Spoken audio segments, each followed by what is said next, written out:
you because I feel like we want to be, as you were saying earlier, upstream. Do you think we can build enough affordable housing if the units cost $650,000 to $1 million to complete per unit? Just flat. Like, can we pay for that? I would imagine not, depending on the locality. So what should we do then? Like, what is your view of what is pushed? It doesn't cost that much to build market rate housing. So what is your view? If when you trigger government money, you often double the per square foot cost in some cases of the housing it builds, or when you trigger government money, they don't get things like high-speed rail done. Like, all I want to do here, man, I'm not here for like a big like left liberal moderate fight. I actually want the government to deliver things I think we both want it to deliver. I don't want it to give people asthma, but I need it to be able to build housing because homelessness is a fucking problem, and it is the worst problem for the people experiencing it, not for me. So what is your theory of how you get this cost of construction down, the speed up? There's got to be something here. Well, it's obviously localized, right? I mean, I have a sense of like in New York, how it could be cheaper. Okay, let's do New York. We do not allow developers to sit on land and wait for the market to catch up to them. We do not allow homes to sit unoccupied without it being a cost on those people. I mean, there is a lot of excess housing and space in the city that is being held in private hands so great. that they can maximize their profits. Let's say we do all that, but we're talking here very specifically. The New York City is going to have to build housing that is affordable. We know, like, there are studies on this. You can read them. You can go talk to developers. Like, the reporting on this is like very straightforward. We know that when you trigger the public rules, it ends up being extremely, extremely expensive. We know that, like in San Francisco, where they would try to build a public toilet for almost $2 million, they do that here too. Why does it cost so much, and why does it so often fail when government tries to achieve the things we both want it to do? I think property has been so commodified that there is such a profit incentive, such a money incentive to slow that roll, that it creates a whole litany. There's an everything. We're talking about there's an everything bagel. We're talking about projects that are past that point. Like I think. So as usual, it's always capitalism that's the problem, Sitch. It's always a commodification of property.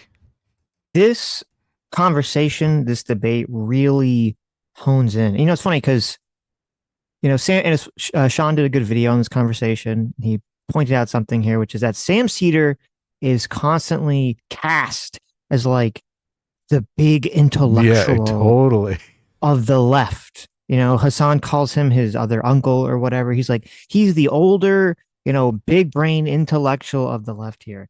And he has this conversation, which we're going to go through. And he has this conversation with Ezra Klein, who has spent a bunch of time and research, you know, trying to figure out why all these large scale projects are failing all across the country and, you know, how to try to fix it. And all Sam Seder does in this conversation is like, oh, you're wrong because you're not blaming rich people enough, and because capitalism, because property has value, capitalism. And it's just, he's so stupid. He doesn't, I said this earlier or a few weeks ago. There's this trick that people can play on audiences where they can convince an audience they're smart because they have a good memory and they'll remember a bunch of like facts or things that happened in history. And then they'll weave them together into some sort of narrative that suits whatever they're saying. And they'll just keep regurgitating, you know, this story. They have this story and they'll just keep telling you the same story over and over and over again. And you can really expose the fact that these people are idiots when they're in a conversation where they actually have to not just say talking points, listen to what the other person's saying and like change their thought process or adapt or think about it. And you see them just totally fall flat and fail in every regard. Yeah, Sam Seder's got nothing here in this conversation. This comes after weeks and weeks of them just battering Ezra Klein over his new book, Abundance. I guess I haven't read the book, but evidently he's got too many market incentive takes in the book, and it really offends Sam Seder and Sam Seder's lot over there at the Majority Report. I don't understand this. He immediately says, okay, we have to put the stick to these property owners, right? We can't let them sit on property that's undeveloped. You think they want to be sitting on property that's undeveloped? Of course not. They want to develop the property and make a profit off it, but it's all the regulation that adds so much cost to doing that. Well, there can be times. Now, I don't think this is a majority, and Sam is going to like hone in on the edge cases that kind of fit within his of course leftist framework, right? Because there are times in the minority where someone will have a piece of property and they think, oh, if I just sit on this, I can sell it for more 5 years later, 10 years later. So I'm just going to sit on it and let the price accumulate. And I mean, I don't have a problem. Like, that's fine. There should be, if you want to have your city have laws against that say, okay, if you're not doing something with the property, you have to sell or something. Fine. That's all fine. Like, if that becomes an issue in your city. But the idea that would be, because this whole conversation, and you kind of have to listen closely. Unfortunately for Ezra, he kind of talks about things in a very nice way, and he talks about things in kind of a very high level, that he's not like if you're just kind of like listening, you're not really paying attention. You don't realize how utterly fucking stupid Sam Seder is being in this conversation, because Ezra's being way too nice about it. Because the clip we just watched was Ezra's talking about how whenever there's a government housing project, why does government housing, which is supposed to be not for profit, cost more to make than private housing? Okay. And Sam's response to this is retarded. It's, well, because the commodification of property. It's like, no, idiot. No. He's literally trying to use it. He's like, and he says this at some point in the conversation. He's like, I'm literally talking about a not-for-profit system that's creating government housing that's not for profit. And somehow it comes out to be 4 times as expensive as a private model. Obviously there's some problem here that doesn't have to do with the commodification of property, Sam. It's government corruption. It's totally government corruption. Yeah. Well, and he'll only accept, well, you'll see. He will literally only accept any explanation if it's just rich people bad. And Ezra will be like, yeah, some rich people are doing bad things, but like, that's not the whole picture. It's also, some of your friends on the left are like screwing everything up with these insane environmental policies and these insane regulations that just bog everything down. And Sam just refuses to acknowledge any of this. He refused to acknowledge a single flaw from anyone on his team, essentially. Yeah, you want to develop your property in New York, you got to get an environmental impact statement done where they have to do a full study on the property that's going to take 10 years and cost $2 million, right? Yes. Yeah. It adds a lot of cost to the housing, right? Yeah, exactly. Yeah, so in the beginning, we're going to kind of jump through it a little bit. And let's go just a little bit further on this. Okay. I don't think they closed up on this housing thing. Think that, let me be really meta clear here on what I'm trying to do with you, because I think you keep wanting to pull it back to where we can, let's totally premise corporations are terrible, they are bad, they are your enemy. Okay, look, he asked to give it to him. He's like, okay, I know you're crazy about the corporations. You can't stand any sort of market environment, all right? You want people just to barter with flowers, right? Right. Hold on. They have their cases, agenda, sure. and we have ours. Yes, there are cases where the government is building affordable housing on land they own or they have already bought, or they are funding somebody else to build it, that is already nonprofit housing. This is just like, it's not being done for profit. We are not in a commodified system. We know that housing costs more than the commodified housing costs to build. It is fine to say that it costs more. This is a totally reasonable interpretation. That is because wealthy landowners and wealthy corporations have colluded, maybe with other figures, on rules that have made it cost more. But which of these are you going to pull apart, right? This is the trade-offs that we are trying to force people to confront in abundance. You have to go into this thing and say, this is not working. I need to make it cheaper, faster, more achievable.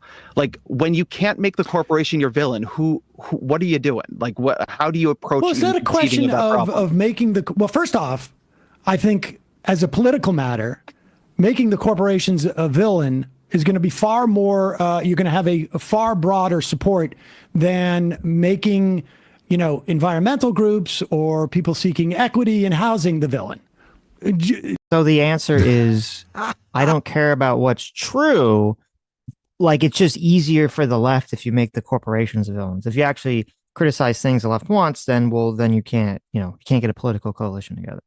Look, if corporations can do it for half the price, why the fuck are you turning them into the villain?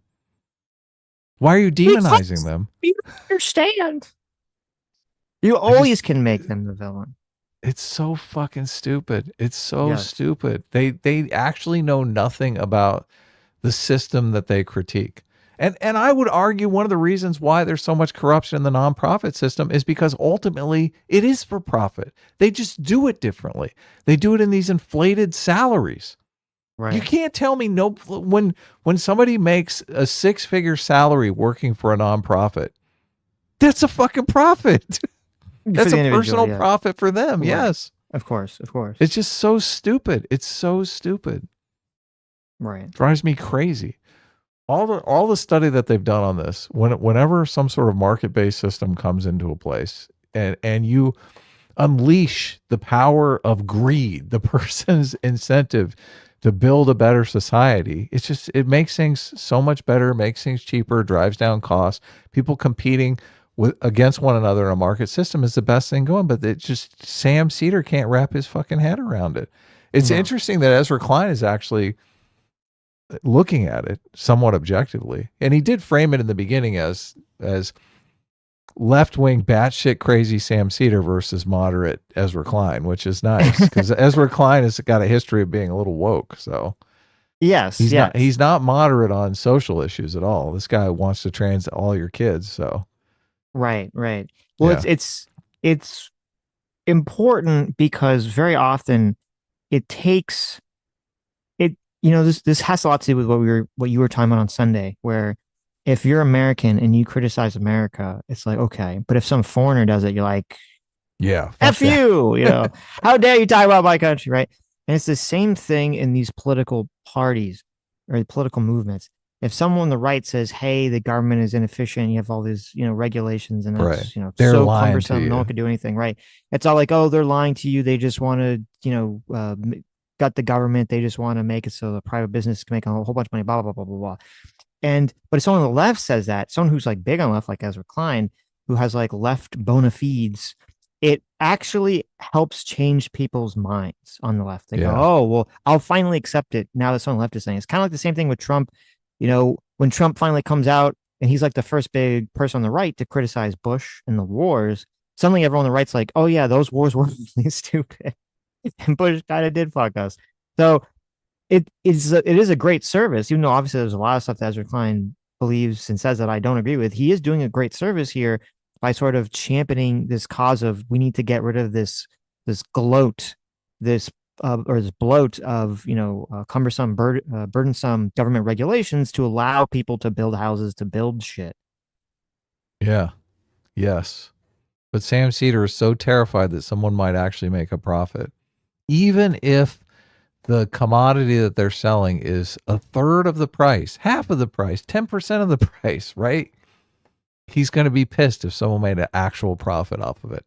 He'd rather have it cost 10 times as much and no one made a profit off it, right? Wink, wink. Right. Then just because he objects to the system itself, which is it's so frustrating because nothing is getting her close. Nothing is bringing people out of poverty like the market-based system. Yes. Well, I think Ezra gets kind of red-pilled or black-pilled throughout not just this conversation, but his whole experience with this book. And he talks about it earlier that he didn't expect this kind of pushback from like these types of leftists. He just didn't expect it at all. And hopefully a lot of liberals need to realize, a lot of moderate people on the left need to realize these leftist socialist people are not your friends. They don't like you. They don't support anything that you support, and you cannot work with them. You need to just throw them out of the movement. Yeah. They don't care. They're ideologically possessed. They have a dogma that makes them completely unusable politically. Yes. Do you want to back up to the beginning? The backstory on this, and I didn't know until I started searching. There's a bunch of videos on the Majority Report channel of them beating up on Ezra Klein for like months. So they did not like this book, Abundance, at all. All the leftists, all the socialists hated this book when it came out. They all hated this book because it didn't. Because again, it attacks it attacks wokeness, and it attacks some of their policies as well as being the problem. Right. Okay, yeah, we're gonna jump around a little bit, but here, let's start here. He's gonna lay out what the book is about. Naked Wines, you can get wines coming directly from the vineyard to your door delivery at 60 After up you to get some 60% wines. Okay. What's going on here? Naked Wines has been around for over 15 years. They fuzzle at before or after. We had all Naked Wines at my last. Are you What sure? Oh, no. I know what the problem is. Okay, you have the wrong video in the chat or in the thing. No, I have the correct video in, but No. it's not the clipped out. It's just the give me the interview wait. Let me video. get the clipped out one. I was like, I don't remember the Naked Wines ad being in my time code here. So Right. yeah, let me find the. He did this interview during the show, so obviously this is a show from. Yeah, they clipped it out. Okay, here. Let me get the clipped out one. Okay, I found it. Sam Seder on the Majority Is outlining like what thematically what is the book about? the book is about a very simple question, which is what do we need more of and how do we get it? And then the parts of the book that I think have aroused more controversy, critique, energy, conversation, is that much of the book is exploring the question of why in the places Democrats govern, or in the times when Democrats govern, are liberals, are Democrats, are in some cases people on the left, unable to produce more of the things we need. Why is there so little housing in California and New York? Sam, where are you? Just so I have you geographic. See, that's part of the problem. You're not allowed, for some people, for like Sam, you're not allowed to ask those sorts of questions. You're not even allowed to broach that topic. Well, it's so stupid to be against markets because every single person, and I guess they just are fundamentally against this notion. They want to change the world. They think this is an inequity that people need to be disabused of, right? The idea that people want to go out there and do things that are going to make them wealthier, right? Right. So as soon as you unleash everyone in society working towards maximizing their own well-being, they're going to go out there and figure out how to build more housing and make a profit. The thing that's standing in the way is other people, right? Mm-hmm. Regulation, the cost of materials, the labor market, all of these things. So you either work together to kind of smooth those over and make it easy for people to do that, or you become a socialist who wants to re-engineer all of mankind and our entire economic system. Yep. It's completely ridiculous. Why not just use what people are? Fucking stupid. You're in New Drives me York. So crazy. why in places like New York and California and Illinois, where you have a lot of Democratic control, have they become very unaffordable? Why is it very hard to cite enough clean energy, even though that's become a major project for the Democratic Party? Why is so much that we do so goddamn slow? Medicare released its Medicare cards a year after it was passed into law. Getting prescription drug prices negotiated on 10 drugs took 3 years and will only go into effect this year, just in time for Donald Trump to take advantage of it and brag that it was him who did it. So this question of the sclerosis of liberal government, how do we actually make it deliver the things it is promising to deliver, is the core inquiry of the book. And the culprits run across, I guess, like four sort of main silos, as far as I can tell. Like we have the regulation and bureaucratic red tape, and this is a problem both in terms of like building infrastructure and to some extent within the context of housing. There are that housing is also addressed by like local, I guess, incumbent groups that have power there. The infrastructure, again, some of that bureaucratic process is a function, and we'll get into this, is a function of environmental regulations that end up getting abused in some fashion. And then in the context of of science and innovation, it is a sort of a risk averse funding. But before we go into Okay, so those are the culprits. Let me jump ahead a little bit here. We're gonna get into the broadly, my critique is there seems to be an absence of, well, I think the culprits that you've chosen in some instances are correct, but broadly speaking, there's an absence of analysis of power dynamics, I think, that and the interplay of money and politics, or I should say power in our society, I think is problematic. I mean, I think that look. So this is how you know you're like just dealing with like a dipshit socialist leftist. Okay. The critique is, well, you don't cover the concept of power in society correctly in your book. Okay. You don't call, which is code for saying like, oh, well, you're not promoting class consciousness. You're not promoting this sort of Marxian conflict theory of the world. That's what that means. And it's funny because Sam says like this is his critique, but when I looked up like all the leftist critiques of this, like that they're all saying the same thing. Like literally, months before this conversation, there was some people that were involved in like working on this book that wrote an entire like op-ed responding to the whole like we didn't critique power correctly. Because how common this stupid talking point is on like the socialist left. Yeah, it's ridiculous. So he's just kind of regurgitating the whole thing. They live in a world where they don't think there should be any billionaires. Yes.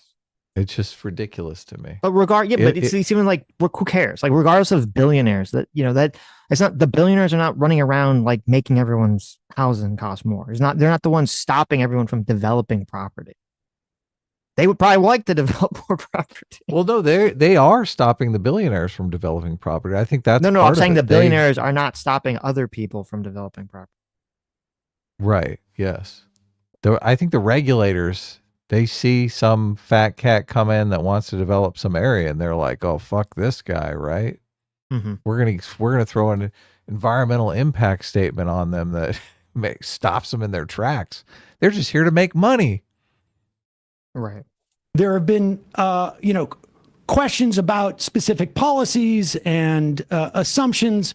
I've read critiques about your assessment of why China is able to do certain things and whatnot. But and I also think the power questions really filter through a lot of what you perceive to be problematic. And then I think broadly, I think it's also difficult to understand like how this is going to function as a political question. But we will get to all of that. Second. We'll do the second in a minute. But let's do the policy. Talk about power. Let me talk about power. I have been interested to see this critique develop. And I just had Zephyr teach out on my show. There's an episode with her and Shoikat Chakrabarti called Abundance in the Left that I think people would be interested to hear sort of do the power debate at some length. I think this has been very revealing to me about what my friends on the left, and I think of myself usually as on the left, though, a liberal, not a leftist, I guess, mean when they say power. I think this is a book entirely about power. But it is a book that treats power highly situationally. So there is a structure of power that arranges itself around, say, a housing development in San Francisco. That is a different structure of power than arranges itself around the question of can you build interstate transmission lines, which is a different structure of power than arranges itself around the question of can you site rural broadband and build that in the way that you want to, which is a different structure of power than you see in a bunch of the other cases in the book. And one thing we are attempting to do over and over and over again is get extremely granular about what is happening. So one thing that bothers me about the power analysis that I hear on the left, let's take housing, because I always think it's very important to ground things. So to be clear, he's saying, how the fuck, Sam, can you say that we don't talk about power when that's all we're doing in this book? We're saying that there's all these various interest groups. Sometimes it's the homeowners, right, who are saying we don't want you to have mixed use zoning, we don't want you to have more houses, you want to have bigger houses, blah blah blah blah blah. That is a form of power that's basically fucking up, creating more houses, creating more property that people can buy, because they obviously want to protect their property values and have their property values, go higher and higher. Oh yeah, it's counterforce. And the difference is when he says granular, and this is important for the rest of the conversation, is that he wants to keep going into something specific. And since Sam Seder doesn't know any specific cases, except for one, which I'll talk about when he brings it up because it's kind of hilarious, he keeps trying to bring it like up to some sort of just vague general statements about, his ideology of how power works and his socialist framework of the world. That's so silly. He talks about the commodification of housing. How would you define housing beyond commodification? It's literally a commodity. Is everyone supposed to get a free house or something? How does this work? I guess. How do you take commodification out of housing? It should all just be free, obviously. Everyone just gets a free house. This whole thing makes absolutely no sense at all. Everyone's just going to work, and whatever their paycheck is going to go into a big account that's going to buy everything for everyone. I mean, Sam is a socialist. He is a socialist. Okay. It's just, oh man, this is the problem, because the nonprofits, they rake in these huge sums of money from wealthy philanthropists, and they don't. God forbid they hire a contractor that actually knows how to build a house, right? Right. They just fucking vacuum up the money and don't do anything. Like a specific case. Texas builds more housing than California. It builds more housing than New York. When people move to Austin and Houston and Dallas, they build homes. When people move to San Jose and San Francisco and Los Angeles, they don't. Is your view, do you find it a credible view to say that the issue is Texas has solved the corporate power problem, but California is permeable to corporate power and dominated by oligarchy in a way that Texas, or for that matter, Florida, is not? Well, okay. So the question, this is very important. It's a very good question. The question is, Texas is the evil, bad red state, and yet, if you're saying it's just corporate power and all these other left-wing causes, how come the evil red state like Texas has been able to somehow get rid of all that, build a bunch of houses, build more houses, be cheaper with house building and property and rent and all this other stuff, where your blue states, which should be where all your, lefty ideology is at its peak, for some reason is completely mired in everything being super expensive and no one can build anything. Yeah. They have a business-friendly environment in Texas. Right.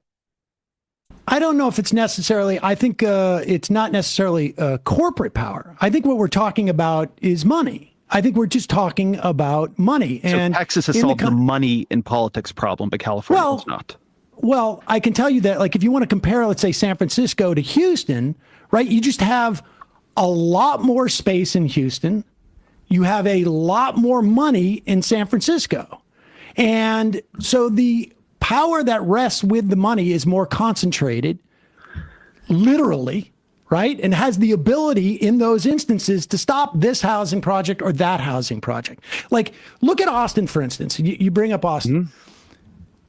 In the course of Austin, and this was, I read this in the review, because obviously I'm not studying Austin or San Francisco for that matter.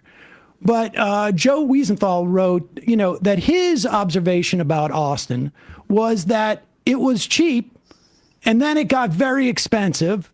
Then there was, and it was a function of costs went up, rents went up. It became expensive there. Rents have gone down in Austin because they built so much. They built so much. I really want to hold on what you said the first time. But San Francisco has concentrated money in a way that there was no change in. So if you just caught that, he's like, Sam's trying to make some point. He made 2 points. First of all, he said that they have a lot more land in Texas, which is, I don't think is true. And we'll get that in a second. And then the second part is, well, things were only cheap at first. And then as they started building and developing, now costs have gone up. And then Ezra corrects him and says, no, actually costs have gone down. and Sam just doesn't miss a beat. He just keeps going. He He doesn't doesn't stop. I don't think he understands the fundamentals of supply and demand. He thinks that Yes. prices are just set by greedy corporations who just pick whatever they want to charge people. Mm-hmm. He doesn't understand that the market force drives the price. Right. If corporations set a price and they can't sell anything, then they lower their prices. I mean, it's been a while since I've been to San Francisco, but you know, when you go to, you know, in LA, it seems like there's a lot of undeveloped land around. Los Angeles, there's plenty of room. Yeah. Yes. And they've changed the laws about building on your property. They're trying to incentivize homeowners to really build accessory dwelling units so that they're figuring if we can't get the developers to build something, maybe we can That's change the interesting. laws and get the housing density up through homeowners building on their lots. Yeah. Right. Yeah, because I know when I've been to LA, just you know, I mean, listen, I like Oh, green there's spaces, lots but of there's like space. Yeah. there's a lot of land in all directions, and LA is kind of like it's built weird that there's these like pockets of city, and then there'll be like large expanses of like nothing that you know that like is connected by highways to the various parts of LA. They need some sort of external company that does the building inspections. Look, we need building inspections. These contractors will just fucking do whatever they want if they don't have a building inspector come in and double check their work. But the problem is the city coffers are so dry that they have one building inspector for like 10,000 projects, right? I exaggerate, of course, but okay, right. So you see them building these lots, right? And the contractor guys come in, right? They build, whatever portion of the house that they're supposed to build, and there's supposed to be an inspection before they move forward, right? Well, the inspection, it's like 1 week, 2 week, 5 weeks, 2 months. Okay, the inspector came in and checked whatever it is, the siding, right? So now they're going to move on to electrical, right? The guys come in, they do the electrical. It takes a day. And now they're waiting for the electrical inspection, right? It's 2 weeks, a month, 6 months, right? So that's a huge problem with building, right? If they had some sort of market-based system where people could do inspections and write the reports and file the reports, so they were on file, you could double check the reports, even though it wasn't done by a city inspector. I mean, they'd be able to move so much faster. Right. Even if it had to be funded by the person developing. Well, they're paying for the inspections anyway, right? In the building permits.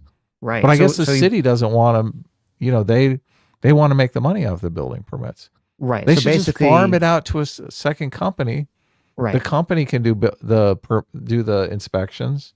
They make a little money and the city makes a little money. Yeah. Or the city needs to just permit a bunch of private companies to be able to do this. inspections. Yes, right, exactly. right. That would be huge. That would take a lot of delay. It's probably something similar to that. They do probably that in Texas. Why wouldn't you, right? Or they just have a gang of building inspectors. So they have enough to meet the demand. It's the same thing with the immigration judges, right? They got 5 judges working on 10,000 cases. You're not going to get anything done. The building codes, for instance, like the argument that the building code responded in Austin. So you can just go look. I don't know if you guys are able to pull up data on the show and show it, but just go pull it up if we can. You can search Fred housing starts in Austin and San Francisco. You could just do this in general. You can look at this analysis across blue and red cities. But what the difference? Hold on, let me just. I want to go through this example, but we can go through a bunch of them. Houston doesn't have a zoning code. That's why it's easier to build there. I mean, I was talking to a developer there, and he said, "Look, the thing everybody knows about Houston, if you're a developer, is it's a bad place to be a homeowner. It's a good place to be a developer." And this is what I mean when I say the whole book, in a way, is about power. It's a bad place to be a homeowner because your property is going to tank as soon as they build all this housing. Right. It's not going to just keep going up and up and up forever. That's so crazy. Yeah, exactly. Yeah. in these procedural questions, in this question of how do you get housing approved, what we have created in many blue cities is a lot of veto points. And that veto point can be used by corporate power. It can be used by moneyed interests. It can be used by local homeowners who are not power in the way we would normally think of them, but sure as hell are power when you're thinking about whether or not to build housing. It can be used by all sorts of players. And so I think that one of the places where I quite diverge from some of my other friends on this is that I think when you create this level of proceduralism, this level of veto points, they get captured by interests over time. And that is a place where power can pool. Now, I think the place where I probably part, just to finish the thought, I think the place where I probably part is that I think that the left is often very attentive to power when it is coming from certain recognized villains, and much less attentive to power when it is coming from people who might in other contexts look like allies or just be local homeowners. But that can also be real power wielded in a problematic way. That's 100% true. Oh, true. 100% true. Yeah. Yes. If it's not a greedy corporation or a racist or something, so many times, I mean, I guess Sam could look at liberals and see them as the villains too. So maybe he'll accept that, it's the evil white homeowners, right? As long as they're white and, upper middle class, right, maybe he'd accept that. Well, the homeowners are getting rich too because the housing prices are ridiculous. So yeah, well, I mean, that's part of the problem in a lot of areas of the country is, and I do think this is kind of the issue with a lot of the income inequality in the country is that for a lot of people, their only real asset is their home. And so that kind of super incentivizes and drives a lot of middle-class people to be very protectionist in terms of the policies that they want to vote in on a local level to protect their own property values, which makes sense. But obviously we have to figure out a way around that because it just basically screws out all the younger generations from owning homes, which is what we're witnessing right now. Well, part of the housing crash was the fact that so many they use their home as an ATM. So they kept taking out home equity loans. So once the value of the house came down, they were completely underwater. Right. They basically used the home equity to buy groceries and shit. But and after the housing crash, I mean, not that much really changed after the housing crash in terms of the way the markets were structured. No. Well, but you listed off three entities that have power: corporate power, moneyed interests, and homeowners. And I would suggest to you that in all three of those that you just listed, that money is ultimately the controlling factor. So see, money is the root of all evil. I don't know if you knew that. Money bad. Okay. We just got to get rid of the money and then all the bad things will go away. That's the problem. This is why Sam Seder is a total piece of shit, because he's not equipped to really have this conversation, and he doesn't care about solving any problem at all. He just wants to dunk on people on the internet. Yes. For instance, I can tell you, I don't know San Francisco. I don't know Austin. I know Worcester, Mass. And I can tell you that during urban renewal, we had... Okay. He's going to tell a story here. Now, I want you to hold this in your mind. He's going to tell a story about Worcester, Massachusetts during this urban renewal time period. Okay. He's going to tell this whole story. What he's not going to tell you is that this story he's talking about took place in 1960. Wow. Okay. So he's going to tell you the story about how in 1960, when suburbs started to be, like a big thing in the 50s and 60s, and so the cities were kind of scrambling to try to woo people back to the cities. They, in this one area in Worcester, Massachusetts, they, did this massive gentrification initiative where they basically, kicked tons of, middle, lower, and lower income class people, often not white people, out of an area and kind of completely redeveloped it and do all this other stuff. And so you might ask, well, what the fuck does that have to do with this conversation? And you'd be right, because no one knows what the fuck it has to do with this conversation. But listen, so Sam's going to say, well, if you don't address this, you're just a racist, I guess. There was an entire neighborhood that was completely, I don't know if you've ever been to Worcester, gone through 290. There was an entire neighborhood called Laurel Clayton, I think it was, that ended up dumping people into a housing project, Plumley Village. And it was all run by the Worcester Redevelopment Authority. That was completely streamlined. None of the other, what we would call today groups. There was no equity involved in this, or equitable justice or anything like this.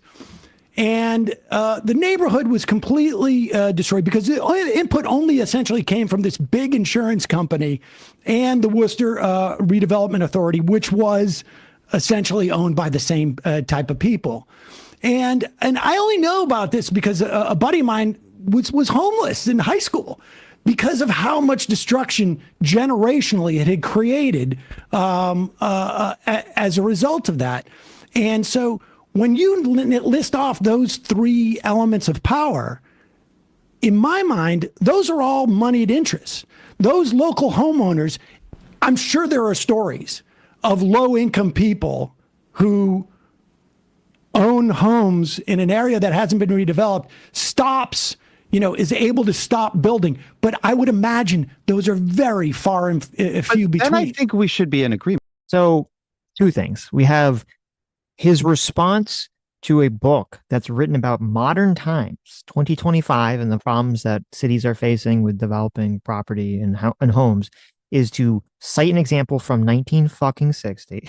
Yeah, Okay. 65 years ago. Yeah. Jesus. So 65 years ago, there was some completely different situation in a completely different time period with completely different constraints. So fuck you. Okay, that's number one. And number two, he's basically just saying, it's like he's saying, like, you didn't say the magic words, Ezra. All right.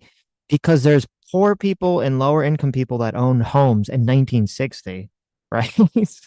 Like, because you didn't say the magic words, you don't say like rich homeowners or like upper middle class homeowners or, white homeowners. So I'm going to attack you until you say like the magic phrase the correct way. Obviously they care about the people who don't have money. They care about them. Bringing down the cost of housing is going to be good for everyone. I mean, it's going to make them more likely to become homeowners. Why don't they just acknowledge that? Yeah. Well, that's another reason why it's so stupid to bring up this 1960 example is that, yeah, in 1960, maybe a lot of lower income people did own their homes. I don't know if that's the case now or they just rented. Did they? Yes, because the house prices were so much cheaper. Yeah. Yeah. Agreement. Right. If this is the case you're making, then I think we should be in agreement because there's no doubt that I'm saying it's moneyed interest. It's sometimes money interest for sure. Right. Well, what is it the other times? Let me finish the thought, okay. and then you can give me your rebuttal. When you create these highly legalistic systems, the people with the money to hire lawyers and lobbyists are going to be more capable within them, and so the structure of a society that begins to bury so much in bureaucracy where you have to know when to show up to the planning meeting and you have to know who the city council members are. Like it begins to structurally favor those who can navigate that society. So when we talk about things like upzoning, where we want to make the money interests are always to blame because of the system that Sam Seder is in favor of structuring. That is so fucking ironic. Like you're just empowering the moneyed interests, Sam. If you change the entire system, you wouldn't be empowering them. You wouldn't be giving them a disproportionate advantage over everyone else. Well, I was talking about how whenever you have all this bureaucracy, obviously that's going to help I totally agree. People with the time and the money to go sort through all the bureaucracy. And Sam who I guess wants to make everything free, is just going to add 10 times as much bureaucracy to the process and doesn't understand what he's saying. Doesn't understand what Ezra's saying. It's just going to make it worse.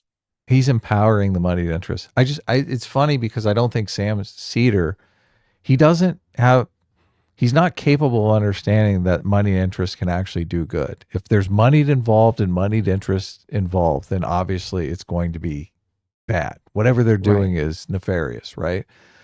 But he wants to structure a system that pretty much makes that true. Yep. If you get rid of all the red tape and whatnot, then you would have smaller contractors come in and it wouldn't be such big corporations who basically have a monopoly on construction. to build more houses in an area, like everybody knows it is almost impossible to upzone a rich area. And that is because they are able to bend this process to their will. Now, you can take a place like California, all right, well, right? let me address that. I mean, I get, Okay. I get that point there. And I think that is what worries, I don't know about other people, but that's the type of thing that worries me, because the argument you've just made is almost identical to the one that I would have every week with Tim Carney, who I know, back in the day, which is an idea that the problem with wealthy influence, and if you and I agree, then it is money. The problem with But it we is don't agree that it's all money.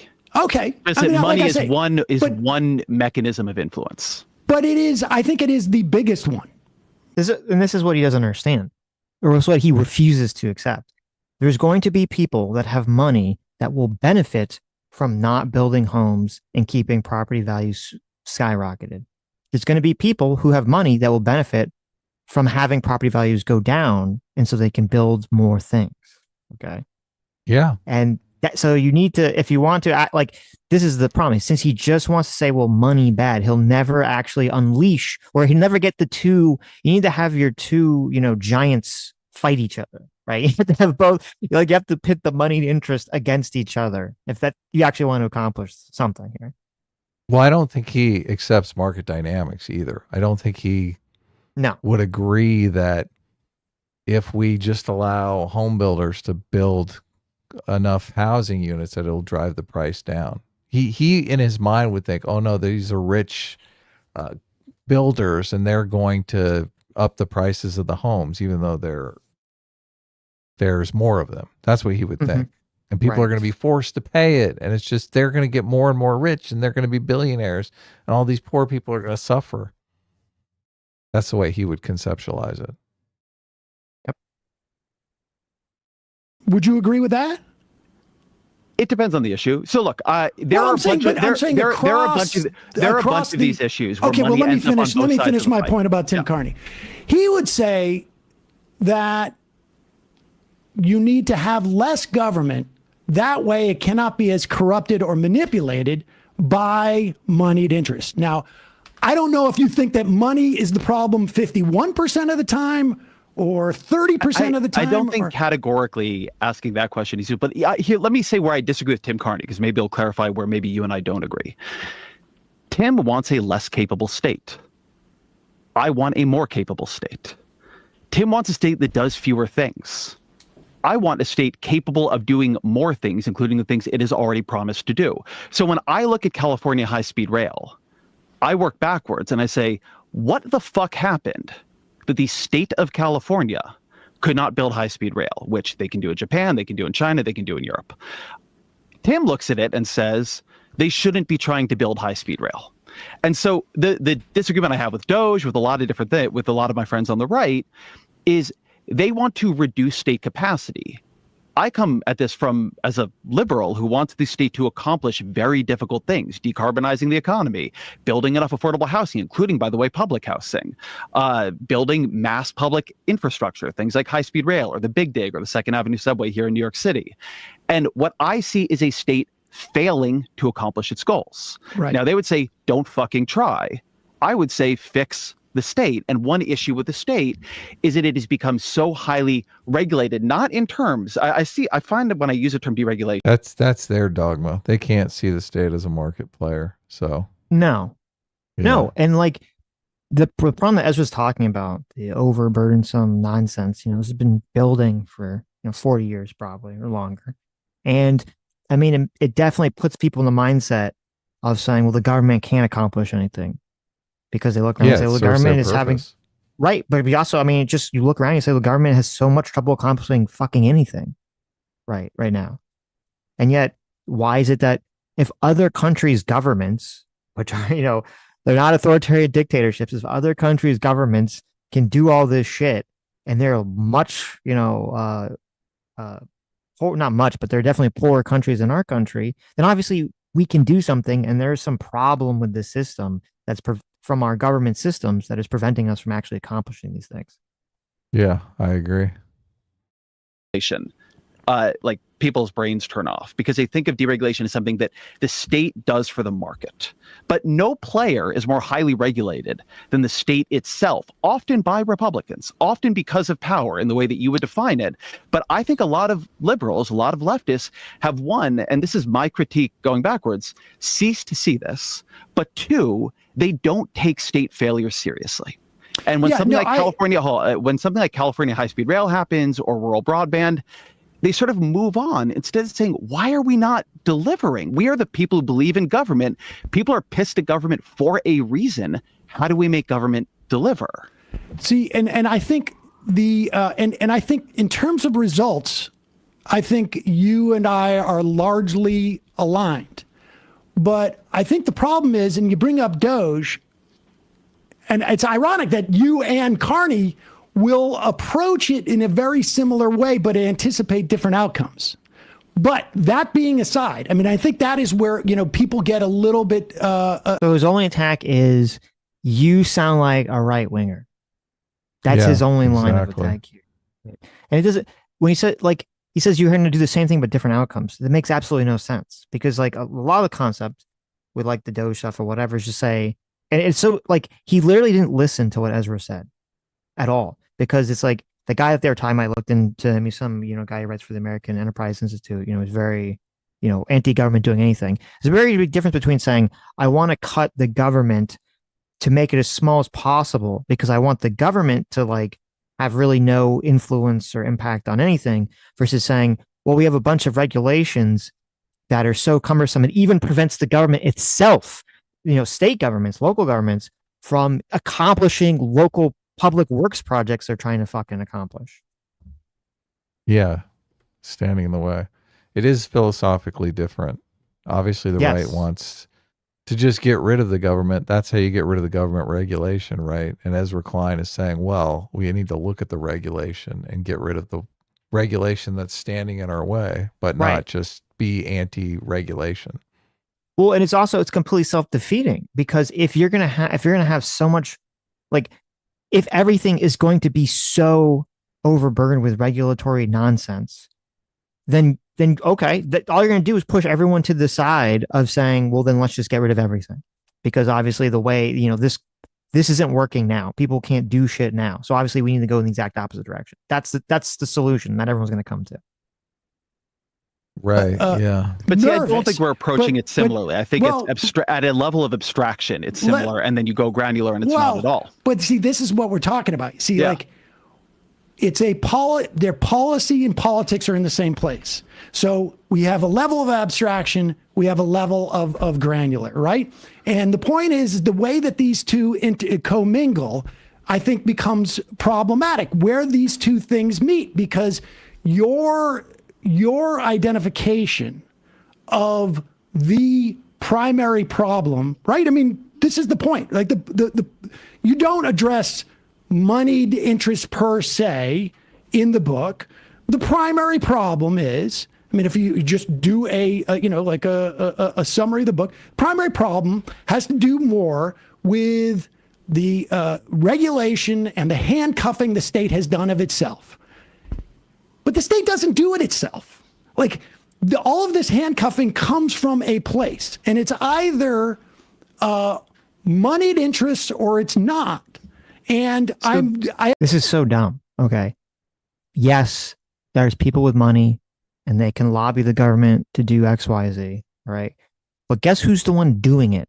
The government is the entity that has the power to do it to itself. Okay.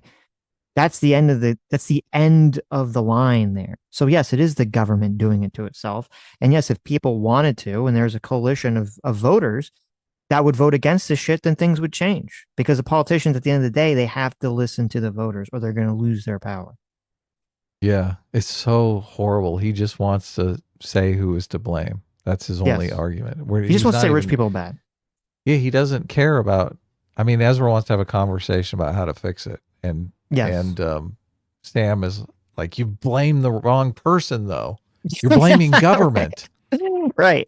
Well, it's not government's fault. Yes. It's the rich people who are lobbying government. It's their fault. Well, who gives a fuck? it's wild to me that you can write a whole book where you look through and you say, oh, here's all these public works projects that have failed. I'm going to go through them all and try to get to the bottom of it. And then Sam's Right. big critique is, well, you didn't say the words moneyed interest in your book, so fuck you. Yeah, you didn't blame the right people. You didn't point You the didn't- finger correctly. Yes. And you sound like a right winger because you said the government was the problem. Right. Right. I have no This is doubt where that I at different think times. this is where I think you've really oversimplified politics. I want It's really Yeah, fucking look at true. this. God, put that on a fucking plaque and hang it above the Majority Report It's studio. just about money and politics. This is Jank's problem because yeah. it's money and politics, and that's the only thing it could possibly be. Well, I mean, Right. the world's a little more complex than that, I think. Yeah. Yeah, that's an influence, but everything's going to have some kind of trade-off at the end of the day that you have to work with. I want to try to find the right example because I think if we stay high, we just are like yelling about this abstract question of money. But let's talk. We both believe in decarbonization. I think that's really grounded. Though. Hold on, but let's talk about it from this perspective. We both believe in decarbonization, right? Climate Yes. change is a problem, Yes. and we sort of see the pathway on that is we have to build a lot of green energy to reorient our economy so you can run a modern economy on a green energy basis. Yeah? Yes. Okay. So to do that, you have to move all this energy production over to renewable sources, and then you have to get the energy from where it currently is, right? A solar farm, a wind farm, a hydroelectric, project, whatever it is, and run it through transmission lines to where we plug shit into the wall and charge it. I have done a lot of coverage of this failure point because we are, to be perfectly clear about this, failing to build enough transmission lines. There is no world in which our decarbonization strategy works if we cannot increase by orders of magnitude how fast we are building transmission lines. There is money trying to build transmission lines. There is money trying to slow down the building of transmission lines. Just walking into this process and saying, where's the money, doesn't get you anywhere. Like, I have talked to the private equity figures trying to get a transmission line built. I have also talked to the green, new dealers trying to get that same transmission line built. And I've also seen the people standing in the way of it who have all their reasonable and good arguments. I don't find when I dig into these things that the way I can just repeatedly sort politics is, well, like, over here there's the money and the money Okay. is bad, and over here there's the not money and the not money is good. You So good. So good. I mean, I can just Yes. imagine the oil companies standing in the way because they're, that's their money base. That's their power base. Right. Right. Yeah. So just to be clear, yeah, he's saying they're trying to build, infrastructure for solar or electric or whatever.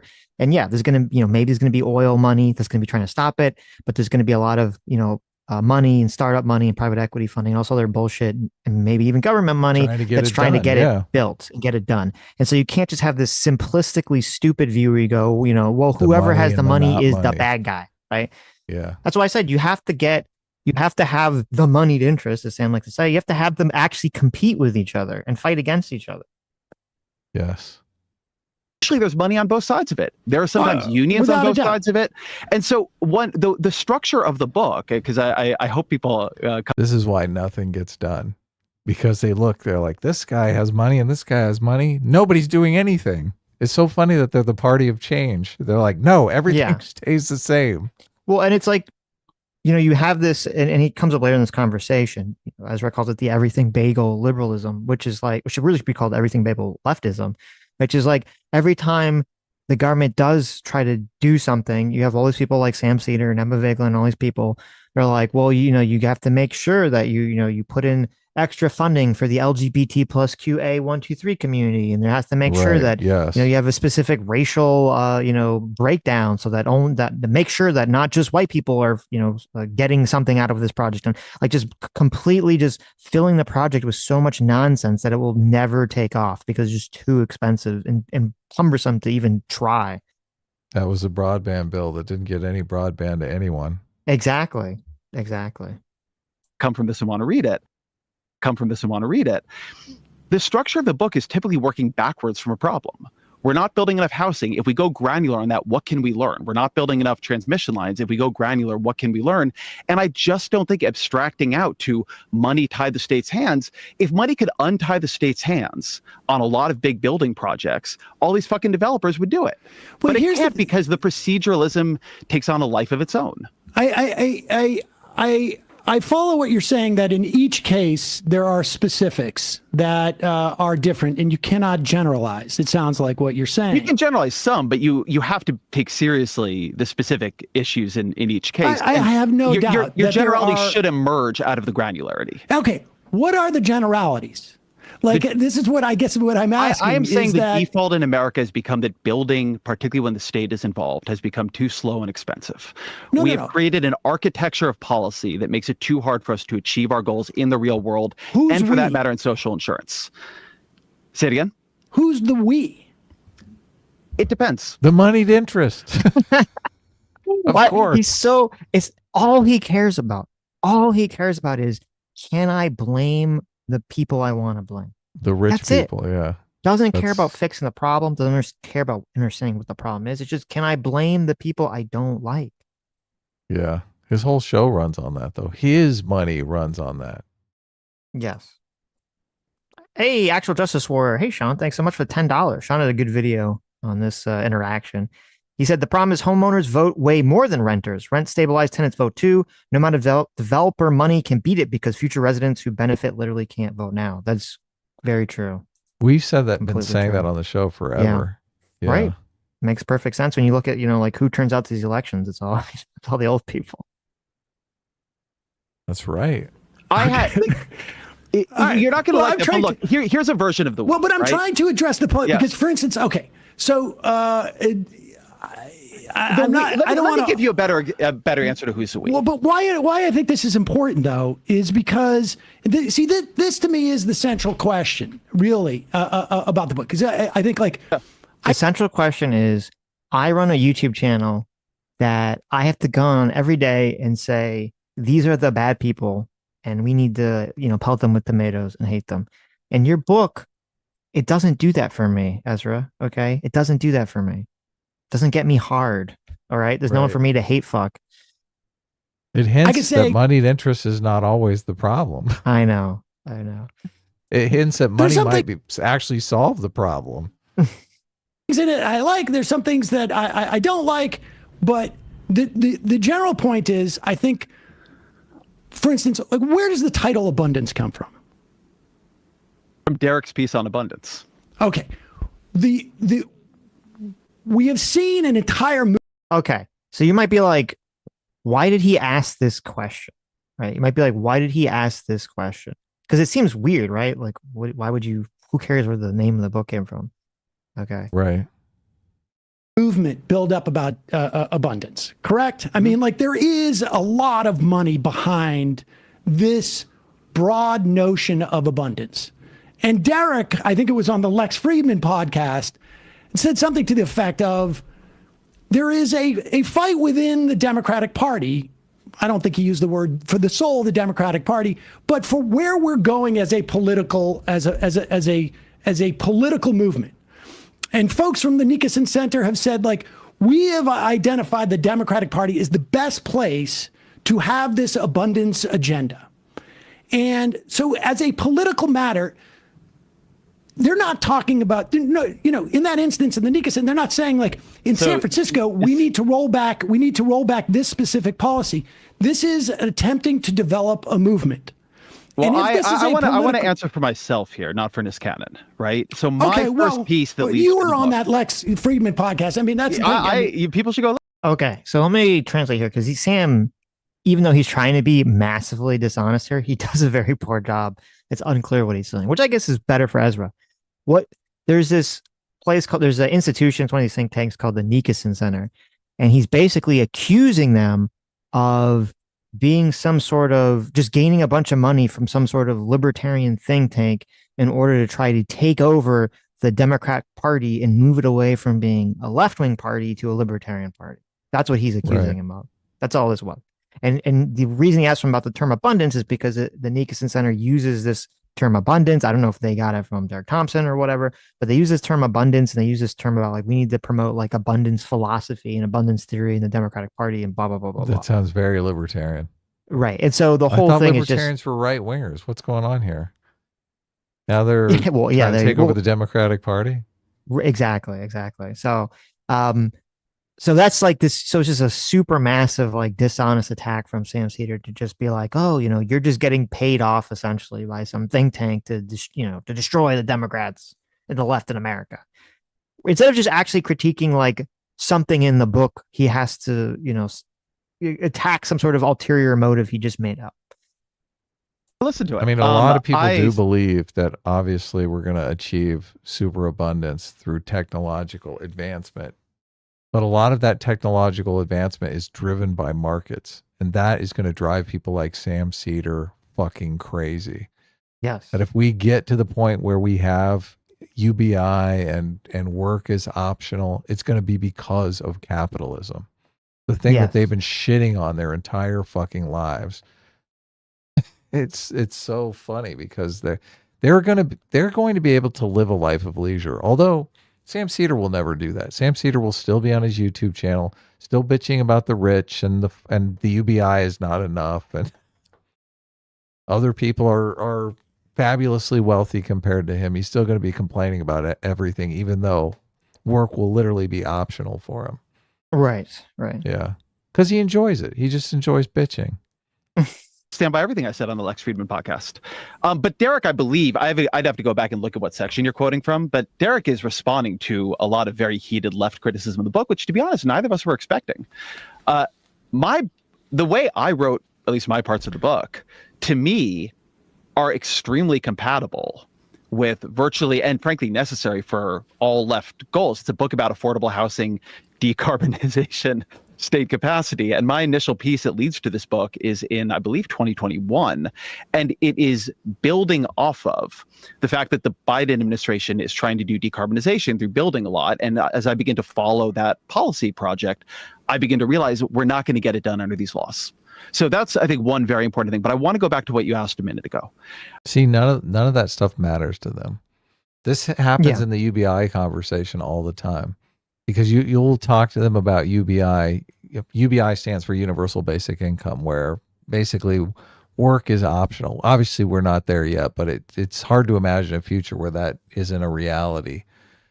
They don't give a fuck. Even if work is completely optional, you'd think the socialists would be all over that. But if it's not a completely if we don't do away with a market-based system, they feel it's a loss. Well, it's so silly. A lot of the far left and the socialist left is completely a symptom of elite overproduction and people who are mad that they've never been, they feel like they should be successful, or they really, what they feel like is it's a lot of very like privileged people who are mad that they don't feel like they get the status or recognition in society that they feel entitled to. Right. They're like, I'm such a big brain individual. I'm so smart. I'm so cool. Why am I not high status? And so that's exactly why when you talk about something like UBI or something you think that they'd be all in favor of, they're completely against that. Because even if we did have a future with UBI and all this other stuff and all your, basic necessities are met, there's still going to be a status hierarchy among humans. Humans are status animals, animals that thrive and live in creating hierarchies. Yeah. And that's why the socialism will never work and it's so retarded, because the whole thought process is like, well, you can just create a human society where there is no status hierarchy. There's no hierarchy. Everything's just flat. You flattened all hierarchies, right? That's what they always say. And that's it's a pipe dream. That's literally against the biology of how the human brain is wired. That's a great point, because that's really what they want. They want to eliminate the status hierarchies. They don't care about people getting their basic needs met. That's just kind of a smokescreen for the elimination of hierarchies. So everyone is the same status. That's never going away. Even if we get to UBI, we're still going to be in a market-based economy. We're going to develop products and services based on the popularity of those products and services by how people spend their fucking UBI, right? Right. There's still information that's being passed along in a market-based economy. That's why market-based economies work. even if you make work optional. And I it's just hard for me to imagine that work is people are going to be forced into this situation because robot labor is going to be so much better than human labor. No one's going to want to hire a human because it's going to be subpar work. So it's just, we're going to be forced into this situation, and people will have to deal with it. They will still compete. They'll compete in art. They'll compete in sports. They'll compete in all sorts of areas. But yeah, I mean, for much of our history, human beings didn't have jobs, right? right. Aside Well, from they had a job that they were forced to do, essentially. well, hunter gatherers. I mean, okay, they yeah, didn't. sure. Yeah, they right. spent maybe 10% of their time foraging for food and stuff. 90% of their time was socializing and fucking around. So, Mm-hmm. if we move back to that, where society, most of our time is spent fucking around and competing against one another in hierarchies like sports and art and filmmaking and whatever, right? I don't think people will suffer for that. Plenty of people will still be able to work. You'll be able to work. You'll be able to start a company. And Sam Seder will still complain because people will be fabulously wealthy. And that's really what he wants to get rid of. He's like, we got to get rid of these fucking wealthy people. Keep building all the houses and making everything so cheap. Yep. Which is who's we?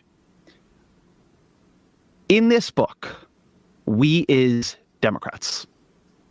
This book is very focused for a very particular reason that we can talk about, because not that the only problems in governance come from the left. They don't. My first book was all about largely about the right and polarization and asymmetric polarization.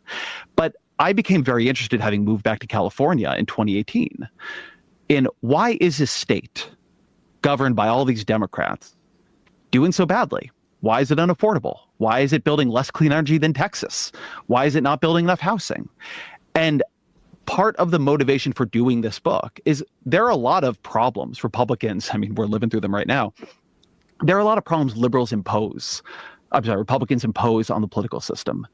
But there's a sort of rigor and confrontation that I think is demanded when you look at the states where the people who, broadly speaking, agree with you are in power, and it's not working the way you want it to. You're not getting the outcomes you want to get. And so one story this book is telling is about a collision of the New Deal left, which is very, very focused on growth and building, and in many ways is very reckless with that, right? You were talking about Worcester, Massachusetts, which sounds to me like it's a story from that era. But we could give, Robert Moses is a classic story of this. We can talk about, we really do despoil like environments and poison streams, and we, run highways through marginalized communities and all the things people know. And in response to that, again, correctly, a new left arises, Ralph Nader, Rachel Carson, the entire environmental movement.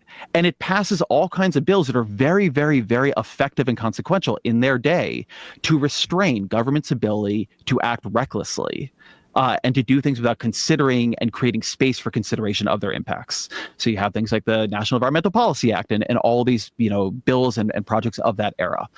And then in this fucking maddening historical moment we're in, the problem becomes not that we're building too much, but we're building too little. And particularly building too little in the places where that new left was most powerful, California, New York, places like that.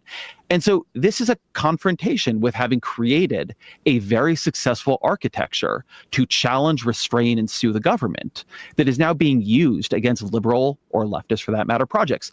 If you would like the government to do public housing, say you think I'm a neo-shitlib and you just want the government to do the public housing, great. I would like to see a lot more public housing too.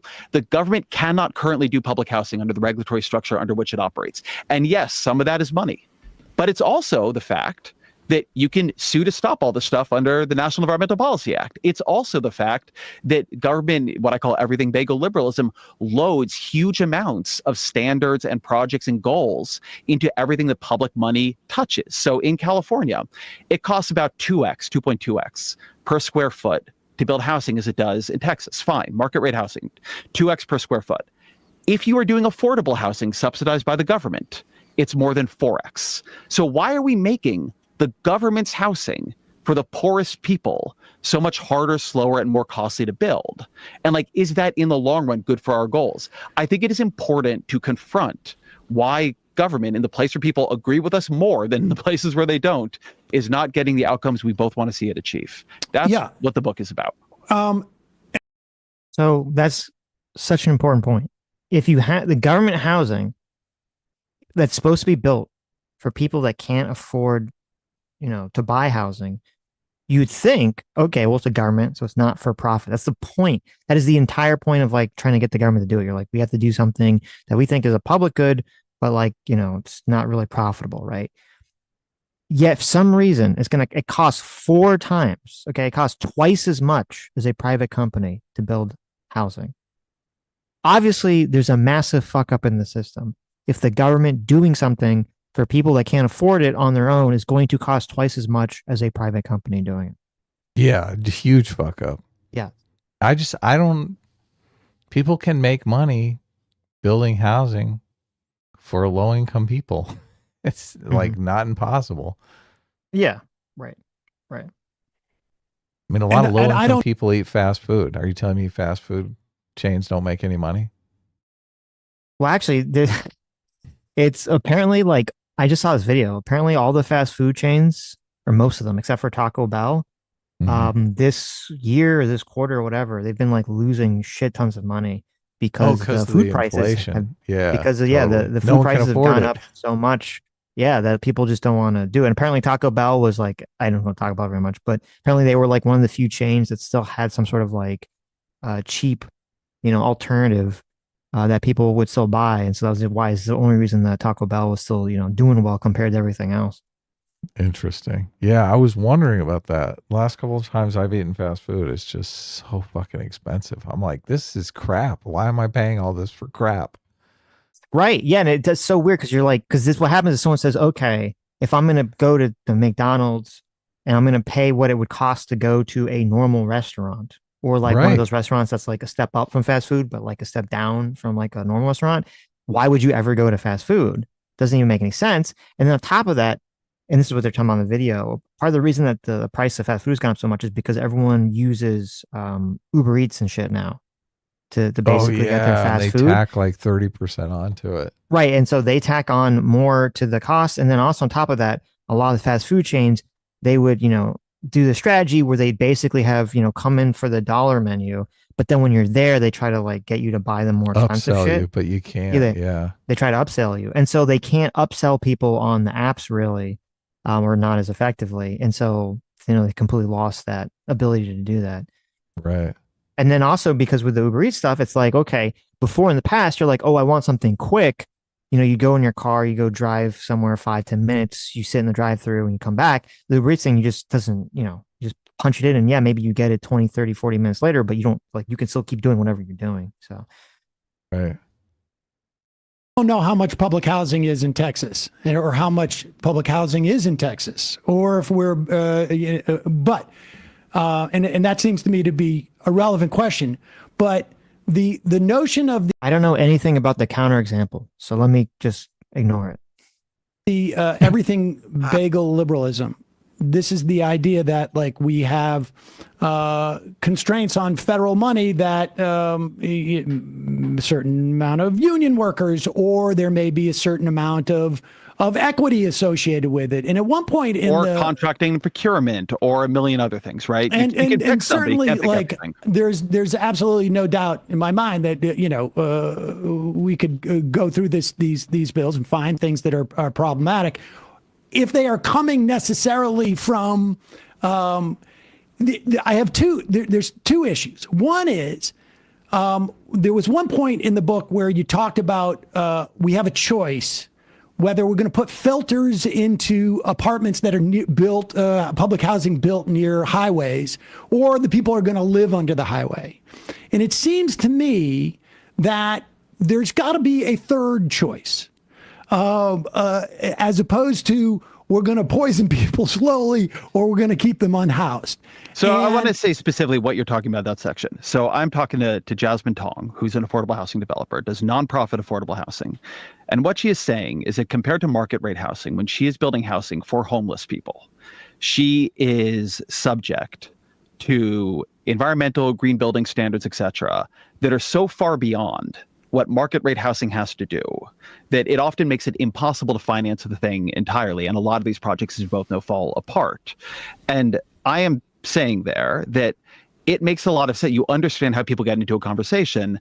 Why is that? Why all Why of a is sudden what? does the environmental impact become such a big deal for these, if you're building low income housing? It must be that the homeowners are using the environmental impact as a way to stop the housing. That's probably what's going on. Yeah, well, this is the problem. You have these two interest groups align. You have Right. or maybe three. You have the environmentalists, you have Right. the bleeding The heart homeowners. left, who is like, oh my God, if you're gonna build housing for homeless people, it's gotta be like, spick span, right? It's gotta be like top tier Yeah, stuff. totally. And then you have the homeowners who don't even fucking want the housing for homeless people to exist wherever their property is, lower their Right. property values. And so they're totally on board, like, oh yeah, of course, yeah, we just gotta be the best, gotta be the greatest. perfect. Yeah, Yeah, right. exactly. Don't build Right. that fucking thing down the street from my house. And it's so ridiculous here too, with like this example, and this is the example that I guess triggers Sam Seder, is yeah, if you have to spend a bunch of money on some, very fancy air filtration system, okay, that, ruins a project because it's too expensive, it's better that the homeless people live in a building with a normal filtration system, which maybe is not the top tier, than living outside with no filtration system under the underpass, breathing all the fucking exhaust in. The exhaust, okay? yeah. And that's the point. The point is, like, you can't let perfect be the enemy of the good. Okay. That's what they need to like. That's what all these like leftists and just really anyone who's in like on a far ideological bubble, you have to like burn into their brain. You cannot let the perfect be the enemy of the good. Yeah. Yes. Fast, dirty, and cheap. That's what we want. There you go. Yeah. I like Just my build it. government housing products like I like my women. Well, none of this actually deals with the real issue, which is the drug problem. You need to build a drug hotel. Right, that's a completely different issue, but yeah. Where you're like, look, you can live here, but you can't leave, and you get as many free drugs as you want. They'll OD in like 2 to 3 weeks, and you your problem will be pay solved. for it. Yeah, I mean, the drug bum fights. That's a little cruel to turn it into a reality television show, but I mean, I like the idea. I'm open to it. As long as it's not for profit, so all the money generated from the show goes back into those facilities. Okay, right? It goes for drugs. It pays for drugs. Exactly, it pays for the drugs. Right now, see the problem with that. This is an idea that I came up with, and I think it's a brilliant idea. There's one flaw to it. If we start broadcasting it, is you're going to have it be overrun with influencers. We're going to try to get in. Yeah, you're right. They just want to be on TV. They want to be famous. Yes. That we should have better than average air filtration systems in, affordable housing built near a freeway, but in a city where you are not building enough affordable housing at all, because again, you have layered not just that, but 1 million of these onto every individual project. So again, it's costing much more per square foot than market rate housing. At some point, you have public to housing is built near the highway. Why is that? Say again? What a fucking dumbass. Is this guy? Is he really that stupid? What? Well, no. He's like, what? Why do you think that is, Ezra? Is it because they're poor and people don't care about poor people? Yeah, obviously. Yeah. What does that have to do with what we're talking about? Well, it's cheaper land. Obviously, Yes. it's more expensive to buy land further away from the freeway because no one wants to look at the fucking freeway. No one wants to live by the freeway. That's why you have all those mechanic shops and stuff by the freeway. It's cheap. Right. Most public housing, some huge percentage of public housing is built near highways. We're not even talking. Yes, that's all. I mean, listen, we're in agreement that that's all power. But when we are talking, I am saying that we are not building enough affordable housing. I know, but affordably I'm in saying, California. why are we addressing it that far down? See, he doesn't want to build it there because he'll feel bad. I just feel bad for the homeless people. They have to live so close to the freeway. Let's not build anything and let them live under the bridge. I think this is probably one of the articles that Ezra Klein read. Okay. Mm-hmm. This is an article from the Rolling Stone about this book. It's titled Liberals' Abundance Discourse is Good for Trump and Musk and Bad for Democrats. Okay. Mm-hmm. And here's the part they talk about this. Quote, it's from Klein. Quote, does it make sense to be asking for special air filtration systems for developments near freeways when the alternative for many of the would-be residents is a tent beneath the freeway? Asked Klein and Thompson, implying that in the world's richest country, it is unreasonable anti-development to require real estate developers like Donald Trump to make accommodations for breathable air.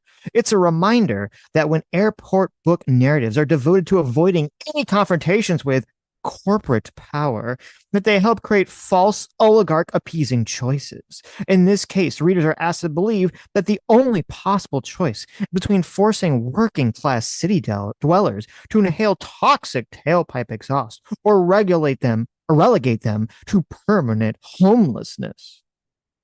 I love this strategy because I don't want those homeless people living close to me. So, but this allows me to virtue signal about how much I care about them and have the peace of mind of knowing this shit ain't ever getting built.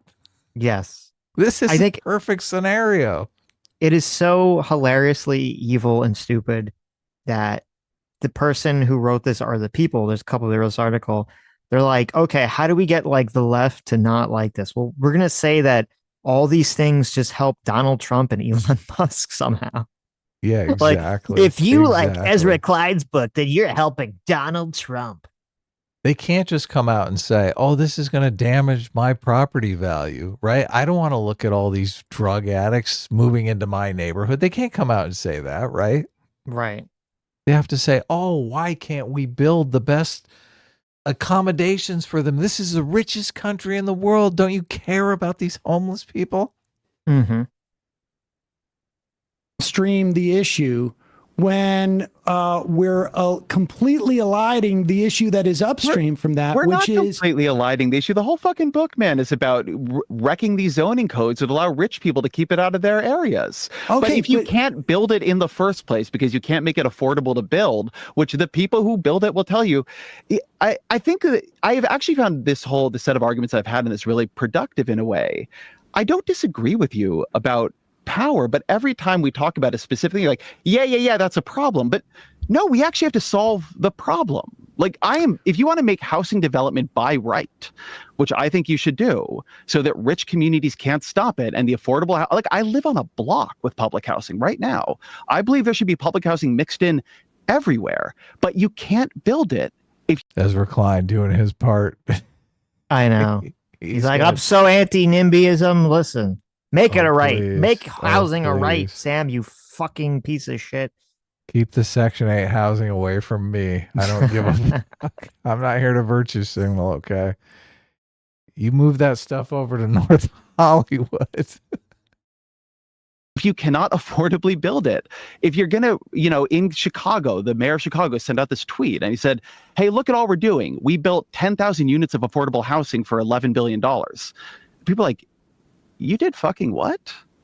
Like whatever it was, it came to $1.1 million per unit. That is so ridiculous. Insane. I mean, why don't they just give them the money to buy a house on the open market? Why? Why are they fucking? So they could get a better deal I know. and have some money in the bank when they're done. It's so dumb. The fuck? You pay cash money for that shit. It's so stupid. Divvy it up and give everyone money just for a down payment. They can worry about paying it off themselves. We built. How is it affordable housing if it took them It is $1.4 million to build each unit? It's affordable for the. It's affordable for the guy who lucks out enough to move in for free. Yes. It's not affordable for us as a taxpayer. Oh my God, it's so affordable ridiculous. for the for whoever's sucking up all that money, laughing their way to the bank. Oh yeah, of course. All the nonprofit employees, right? Making 6 figures a year. If we're going to cost $1.1 million per unit when the government builds housing for poor people, we can't build enough of it. It doesn't matter where you're building it. I mean, I think even if I stipulate that it is exclusively zoning requirements, or the everything bagel liberalism that is creating the barrier to build, housing. We can look at the CHIPS Act, and that was also something that had everything bagel liberalism built into it, which apparently, as far as I can tell, up until Donald Trump shows up, was quite effective. The timeline of things, definitely, of course. Hold. They went back and answered one of my critiques on the CHIPS Act. If you go back to that original piece, one of the things I'm saying is that they've loaded a lot into this bill, but taken nothing away. After that piece comes out, President Joe Biden signs a bill from Ted Cruz and Mark Kelly exempting the CHIPS Act from environmental review under the theory, as the administration says, that we cannot allow this to be delayed for years and years under environmental review. This is the holy fucking shit. Right. So Sam Seder holy fucking just shit. got completely fucking annihilated from orbit. He did. Okay? He So did. Ezra asked the pertinent question: how the fuck is the government supposed to build public housing if it costs $1.4 million per unit?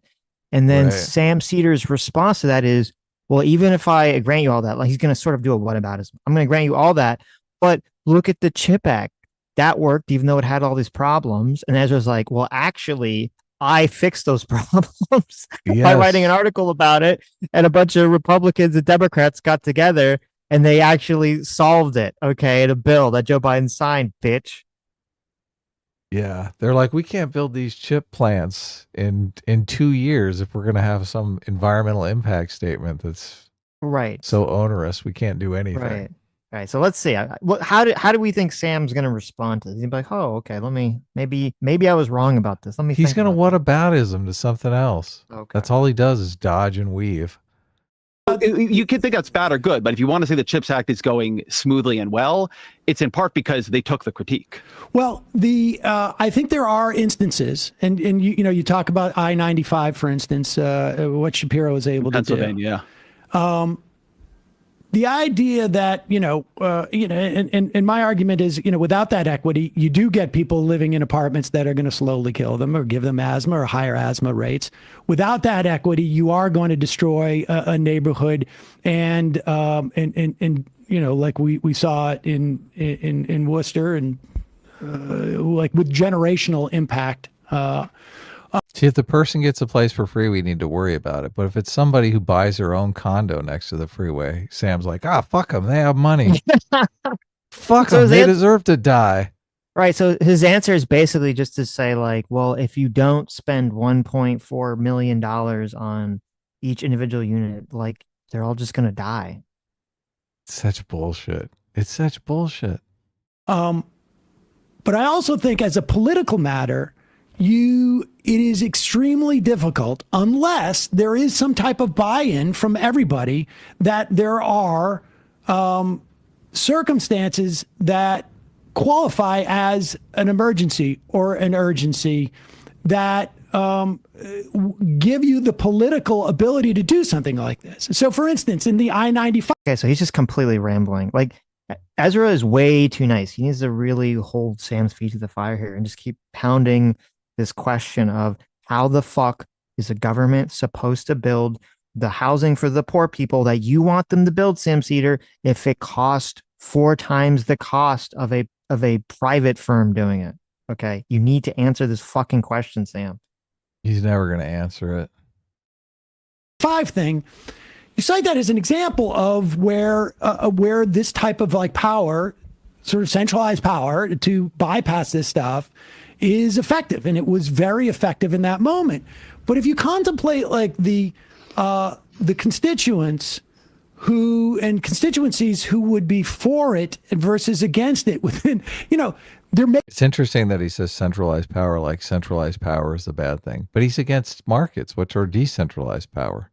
The fuck, Sam? This is part of why they have no solution, because yes, they're completely against market solutions, which, as you're saying, is decentralized Yeah, power. exactly. And yet he's completely against centralized power, because his argument, and this was the argument he was making with Worcester, Massachusetts, is that, well, centralized government powers is going to become corrupted and taken over by moneyed interest.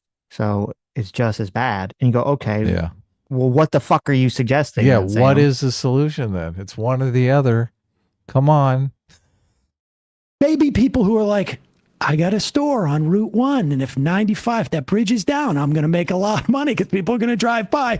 But outside of that, there was an alignment where in the fact that you could essentially bypass these things in a state of an emergency. There was the political will to do that. There was the political will to do that in the context of the CHIPS Act and to revitalize industrialization. You had buy-in. And on some level, it feels like some of what you're talking about with the jettisoning of the everything bagel liberalism, maybe it's like it's not what you're talking about jettisoning is not the poppy seeds or the garlic or whatever it is on top, but it's like maybe the salt inside or, you know, the dough. Well, you have to be very connected to what you're trying to achieve. Like, I guess I would turn this question on you because All right, I feel like we want to be, as you were saying earlier, upstream. Do you think we can build enough affordable housing if the units cost $650,000 to $1 million to complete per unit? Just Now we're right where we were Nice. before, so we can skip ahead. Well, no, we're not. Oh, really? No. We listened to this in the beginning, but we can listen. We listened to it the again if part you that want. no, we were at like an hour in the beginning. Yeah, but we were in a completely different. video. Yeah. Right. Well, hold on. I want to see. So he's asking him. You're right, because we're on the other video. Yeah. Yeah. So he's asking him again. Now he's holding him to the fire. He's saying, "Answer this fucking question. How do we do this? How is the government supposed to accomplish this?" Okay. He never answers. flat. Like, can we pay for that? I would imagine. I am not the solutions person here. Okay, I'm just here to critique. I'm here to complain about Yes. you, not pointing at the right people, Yes. the rich white people. Not depending on Okay, so the locality. so what should we do then? Like, what is your view of what is pushed? It doesn't cost that much to build market rate. Look at Sam. He's like, holy shit. What should we do? Come This- on, my is this- job is just to criticize what you want to do. Right, and this is where he brings in the decommodifying property, even though we're literally talking about government housing in the first place. Unless he just means that all property in the entire country should be, not commodified, which is, I don't even know what the fuck that's supposed to look like. But I mean, we've always talked about affordable housing. We haven't talked about free housing. yes, What? yes. Housing. So what is your view? If when you trigger government money, you often double the per square foot cost in some cases of the housing it builds, or when you trigger government money, they don't get things like high-speed rail done. Like, all I want to do here, man, I'm not here for like a big like left liberal moderate fight. I actually want the government to deliver things I think we both want it to deliver. I don't want it to give people asthma, but I need it to be able to build housing because homelessness is a fucking problem. And it is the worst problem for the people experiencing it, not for me. So what is your theory I mean, look, of how you get this cost of construction down, the speed up? There's got to be something here. What, I gotta have a theory? A theory? What are you talking about? This isn't my job, okay? I'm the My job is complain making guy. fun of you on the internet. This is Our like job is- Go ahead.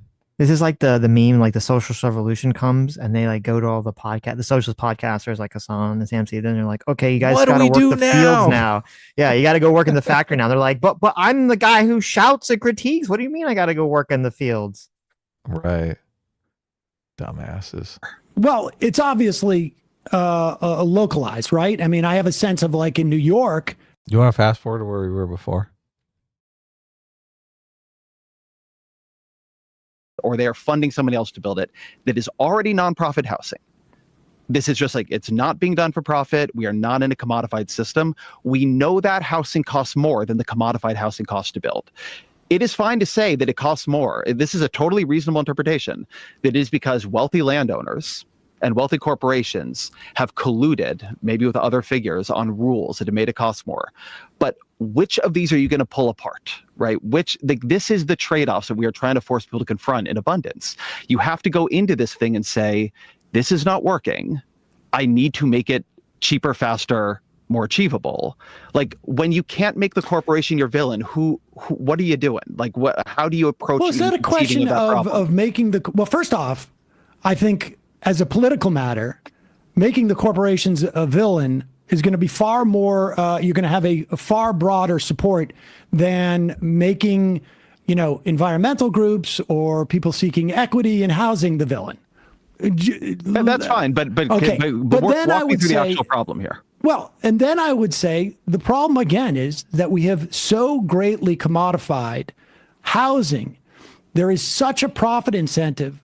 I think the people who want equity in housing are the villain if they're not willing to use market forces to make that a reality. If they're taking the best tool for solving the problem off the table because of some personal dogma, then they are the fucking problem. Yes. 100%. To create these barriers. I know how they exist today.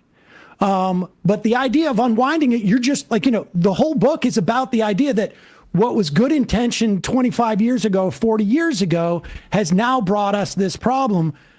It seems to me that there's an attempt to restart that cycle. I don't think that you can say, I really want to push you here. I don't think you can say that the reason it costs more money and is so much more difficult and is so much slower to build nonprofit affordable housing than to build market rate housing is because we've over commodified housing. I just don't, or that Texas is better at building housing because they have somehow decommodified housing compared to California. Well, they have more space. They simply have plenty of space. And then he's going to pivot to space. I know. It's just, they got all this space. Look, we don't have that space, so we're fucked. We can't build the houses. Shut up. If you go to San Jose, man, there is plenty of space. It's strip malls and single family homes. It is one of the richest tracts of land in the whole country, in the whole world. It could be skyscrapers. It could be Shenzhen. It is strip malls and single family homes. We have San Jose does have just giant fucking lots of nothing. You're like, wow, look at that. This is the problem is if Sam is he lives in New York City, I guess, right? Like obviously New York City, it's very, not a lot of space there, but there's a lot of places, in Florida where I've lived for, my whole life, there's shit tons of space everywhere to keep building out. And when I've gone to California, there seems like there's a lot of fucking space to build. Yeah, it's great. Sam Cedar's standing in the way. He doesn't want it. Plenty of space in California. I mean, I can't speak to San Jose. Like Silicon Valley is what I'm talking about. Like you go ride around where these fucking venture capital firms, man. All right, I'm moving forward a little bit here. Just kind of see if Sam gives a restrictive zoning and building policies because people get higher incomes. They buy a house. That house policies because people get higher incomes. They buy, and again, this is all in the book. The way they can protect the value of that asset is by making it impossible for 100%. Other people to live in near them. They are creating their own scarcity. And so again, when I hear this book is not about power, to me, this book is all about power. Well, but I still can't get an answer as to what is the primary, if we're talking from a national perspective, right? I mean, across the country, this is going to be a message. You just visited the Senate caucus to talk about this. Derek was talking about there's a fight. It's happening right now. Our book is trying to win a certain intra-left coalitional fight about defining the future of liberalism in the Democratic Party. I mean, if this fight's going on and this is part of a movement, there's a lot of money behind it. Stop. I can't remember the organization. You'd probably know. Just dropped $120 million, citing the abundance movement. So his two critiques are: you haven't answered the question. The question he's answered like 20 times in this conversation.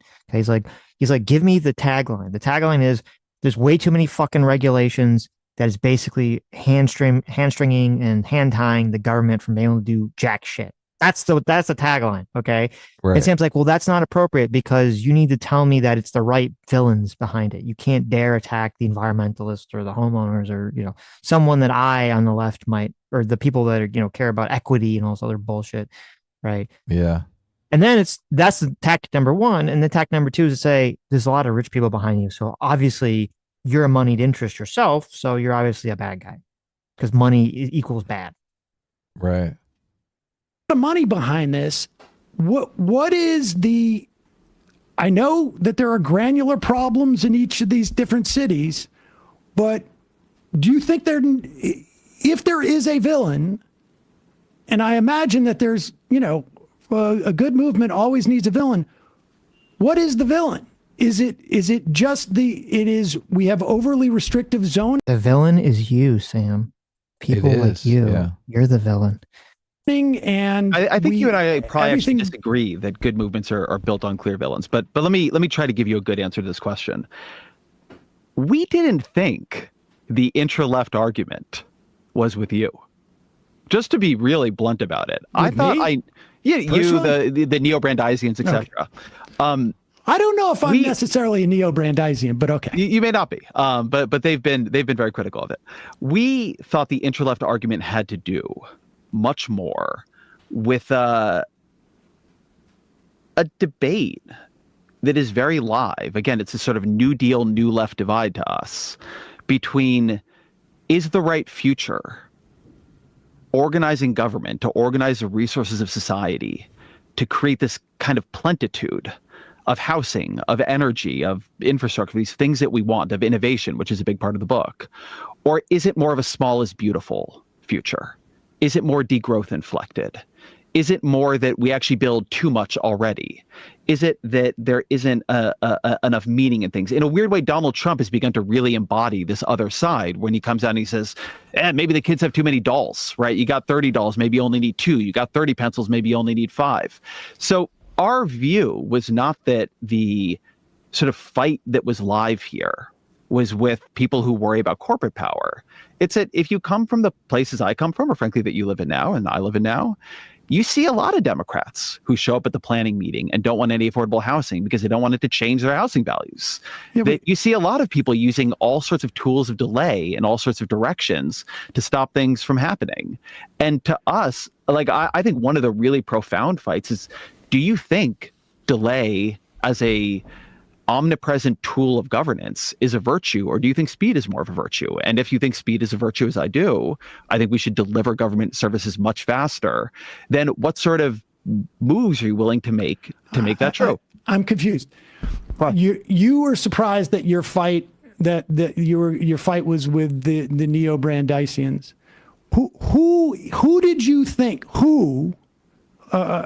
did you think the fight was like you talk, there's a big schism in the environmental movement and I think Sam is actually just stupid. He literally just said he thought the fight was going to be with the degrowthers. He didn't know it'd be with the fucking commies. Now, I would say Ezra was incredibly naive and stupid to not think that the commies would obviously have a big problem with this, and that the pundit commie class on YouTube and across the internet would have a big problem with this. When commies are big me, it would have been degrowthers anyway. So right. If you'd have asked me, if Ezra would have reached out to me and said, Sitch, do you think the far left commies are going to like this book? I'd say, obviously not. Obviously, they're not going to like this book. They don't want capitalism and liberalism to function, Ezra. They don't want it to work. If you're proposing a change that will actually make things better, they're going to be against it because they want the system to accelerate into destruction and despair so they can bring about their communist revolution. Yeah. They don't want markets to work in the same way an element of the right doesn't want government to work. Right. Yeah. Environmental community between the side that thinks we need to build our way towards decarbonization and the side that is much more about worrying that when we build things, we're going to change environments, using things like the California Environmental Quality Act or the National Environmental Policy Act to stop things that might... What would their movement? I'm trying to figure out who you're talking about. The degrowthers? So much of the climate change movement too revolves around we have to do this by any means necessary. This has to happen. But then you come in and say, oh, well, someone's going to start a business and make money off it. They're like, well, maybe it doesn't have to actually happen after all. We don't want someone to make money off of it. Holy shit. Right. If you follow or report on any part of the decarbonization fight, you will find that the entire architecture of environmental policy we have is being mobilized against it in order to sue it out of existence, sometimes by moneyed interests. But there was a point in time when like a chapter of the Sunrise Movement, I think it was in Mass, signed on to a solar moratorium. There is a lot of conflict among people who see themselves as liberals committed to these goals, etc., on whether building is good or bad. I think that if you're looking very skeptically, but what do you think NIMBYs are? Well, I think NIMBYs, for the most part, are wealthy people. Great. That's a big part of the fight we thought we were about to have. I mean, the Kennedys, Yes. stop the windmills. So now you're making my argument for me. Come on, do it. Give it to me here. No. But when I look at the common strain through those people and their ability to actually impact policy, I see money. Okay, but so you look at one strain, and I probably have a broader set. So let me give what's you one broader than that? Let me give you one where we will disagree. Wait, what is broader than that? Because it's not just the Kennedys. It's not just the people you're I know it's not with. just the Kennedys, but I'm talking wherever those NIMBYs succeed, I am willing to bet that the relationship between how much money they have and the YIMBYs have, the NIMBYs far more often than not will have more money. I mean, So That's just stupid. there's this they don't want to accept it. It's so stupid and it's so disgusting, actually, that this is true of all political movements where people they will refuse, they will fight to the death taking any responsibility or any blame for their movement or the people in their movement. They'll fight it to the death as long as it's being perceived as coming from the outside. And they're perceiving Ezra as coming from the outside because he's not a communist. And it's kind of reminiscent of a conversation that we'll probably watch at least some part of it on Thursday. And I hear it a lot. Crystal Ball says this a lot. A lot of the other people say this. Whenever the conversation of like wokeness gets brought up, Dave Smith said this, and it was so fucking stupid. It was kind of insane.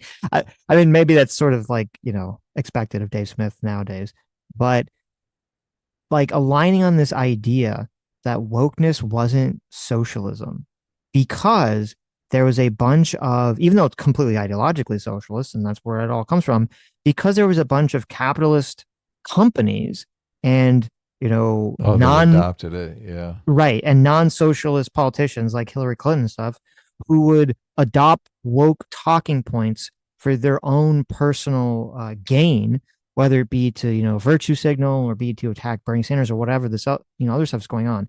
Because that happens, these retards, these dumb fuck mouth breathing single IQ motherfuckers, they will do this dishonest weave. Well, they will not want to blame their own movement and their own ideology, and they'll say, well, because non-socialists use something to their advantage, it must not actually be the socialist or the far left ideology. It's got to be these other people that are the real problem. And it's like, no, motherfucker. Why do you think they're using that argument? They're using it because they know it suckers in people like you. They're just grabbing whatever's the politically persuasive argument at the time. Okay, Hillary Clinton and the corporations, they weren't the ones that made the woke shit popular. They just saw it becoming popular because of the far left, and they jumped onto the fucking bandwagon and used it to try to gain, points. That's what happened.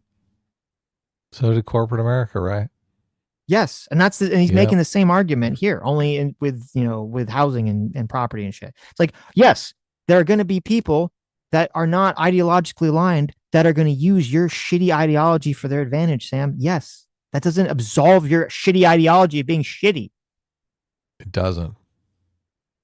Like, I know the research on this. Like, when these are contested, there's no doubt in my mind that we have regulations but it's to protect people's assets and people who have assets versus people who don't have assets. And so, like, that is I don't know how you generalize it more than that. So It I think includes- on the NIMBY side, we largely agree, right? And so when I say that we thought there were different obvious sources of opposition, that was a big one. And again, as you know, there's a whole section of the book about how destructive it has been to turn housing into the central asset class and wealth Yes. engine for the middle to upper middle class, right? It's not true for the very Hell wealthy, yeah. but that's a thing people know. But here's a place where we probably disagree. In California, where I'm more familiar with the politics, the California Environmental Quality Act, which I think most people agree has overgrown its initial design and is being used to do things like try to stop UC Berkeley from expanding dormitoriums because more students are environmental nuisance. One thing that really defends it is that there's a coalition of unions that use CEQA to sue development in order to get unrelated labor standards concessions. And to me, that is a misuse of power. I am pro stronger labor standards. I am not pro radically expanding how much you can delay every single project in order to get concessions that were not in the initial architecture or vision of that bill. So yes, there is power. The NIMBYs are power, and the NIMBYs are related to money, but power is also misused by groups I feel more allied with. And that's one utility of focusing on blue states for me. We had a union problem in the context of Medicare for all in that fight. Yep. I mean, there's I think you can find that all across a ton of different issues, and you'll have unions on different sides of the same issue because they're carpenters and builder them. trades are very different in California. But I think we both agree that the net value of a strong union movement is a positive, and actually, like a lot of problems we have in terms. Now, why can't he say that with the cost of housing? Why can't he say that the market is a net value if it can lower the price of housing? Politically offensive to his ideology. I know, it's just fucking so stupid. Someone made some money. Oh my God. Let's have a heart attack. Terms of across the board are a function of the deunionization of the country. So there's no doubt, like we can find specific instances, and I sort of feel like that's, I think, part of what I have as a critique of the book. There are particular instances, but broadly speaking, when we're talking about coalitional politics, which is definitionally democratic politics, to move forward and to have power and to actually get things done, it seems to me you can't do it by diminishing the coalition. So there we genuinely disagree. Yes. Like that is truly like So instead of actually addressing any fucking thing that Ezra said on a substance level in this hour-long conversation or anything he said in the book, okay, his final talking point here is well, we can't attack these groups of people even if they're the ones at fault, because if we do, we'll lose our political power. Yeah, they're part of our coalition, part of our winning It's like, coalition. It's just so stupid. It's so fucking stupid. Yeah. Which doesn't address the issue. Even if that's 100% true, which I don't think it is true, but even if it was true and you couldn't theoretically build a new coalition, which obviously you could, you still need to figure out what is objectively true. Because if you just keep going down the pathway and it's not working, then guess what? It's going to continue to not work. You're going to go, yeah, but we need to have our political coalition. Well, I'm so glad you have a political coalition of dunces that are blindly, stumbling away in the dark, running into walls, never accomplishing anything. Because it's better for you to have a political coalition than to not have one.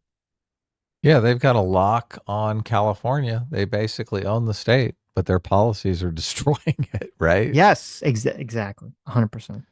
It's so ridiculous. I would argue that the environmentalists are a moneyed coalition. I don't know why he doesn't see that. Yeah. Of course they are. Fuck yeah, of course they're moneyed. I always want to be very honest about points of disagreement. There are places where I think we are actually aligned, and here I think Democrats have become way over coalitional. And I think it is a huge problem that we are not delivering. Which parts of the coalition do you think should be jettisoned? I don't ever talk about in terms of jettisoning, because I don't think that's how coalitions work. I think they just change issue to issue.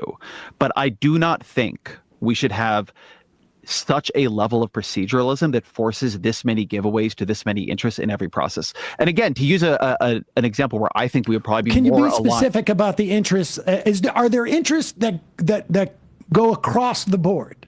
I mean, that's what I keep trying to get at, is that like everything is specific. You keep trying. I think my virtue is specificity, and your critique of me is I'm overly specific. Mine of you is you're overly general. I'm saying like you're specific about the granular instances, but you say we need to have less interests. And I want to know who those interests are that we need to have less of. They're basically functioning as middlemen. All right. So you've got like hundreds of middlemen. Obviously, that's adding costs and veto points, as he expressed in the very beginning, because if any one of those people has a problem with it, the whole project goes down. Yeah. Well, and I want to point out what just happened, or what's happening right now, because it really highlights, I think, how dishonest Sam Seder is, which is that for this entire conversation, Ezra has been trying to say, I'm giving you specific examples, and the specific examples, here's like the reason that these projects failed. Okay, boom, boom, boom, boom, boom. And every time he would bring up a specific example, Sam Seder can't like contend with the argument on that level. So he moves away from the specific example to go into the clouds of like as general statements as he can about to run away, Right. Yeah, exactly. Because he can't really compete on the specifics. And so that's this entire conversation.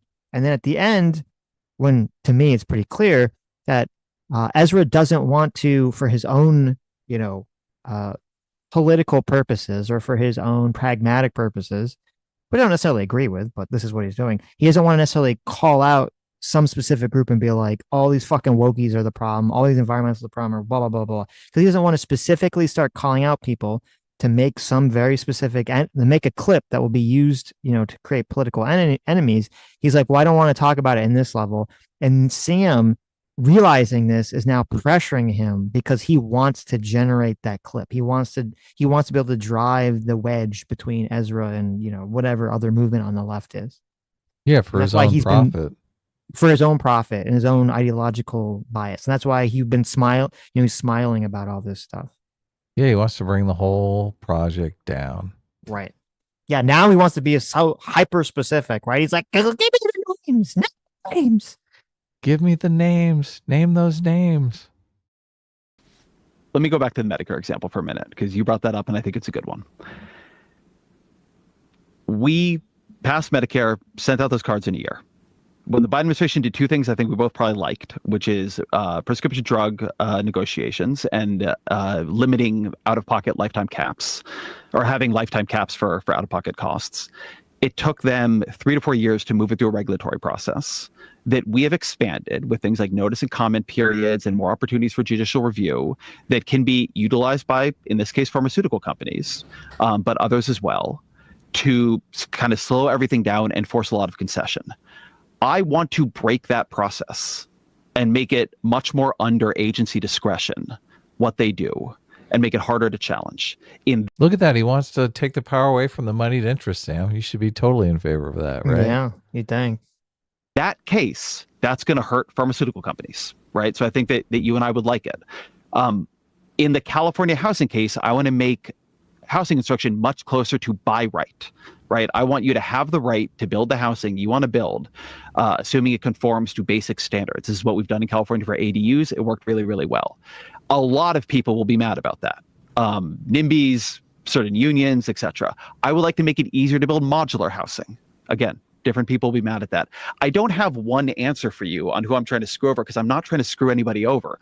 What I'm trying to do is focus liberal governance on the outcomes it is promising people and get people to confront why we are failing to deliver them. If you end up with a different answer than me, that's great. But that should be a very granular confrontation with why high-speed rail didn't happen, why the Second Avenue subway is so fucking expensive, why we're not building enough housing. I don't believe you can do this in generalities in the way that I think a lot of people want to. I think that it requires a lot of confrontation with the individual failures we see, and then trying to figure out, okay, do things rhyme across these failures? Is there a level of government that should have the authority that currently does it? That kind of thing. All right. I've held you really long, and so I want to, but let me just. Yeah.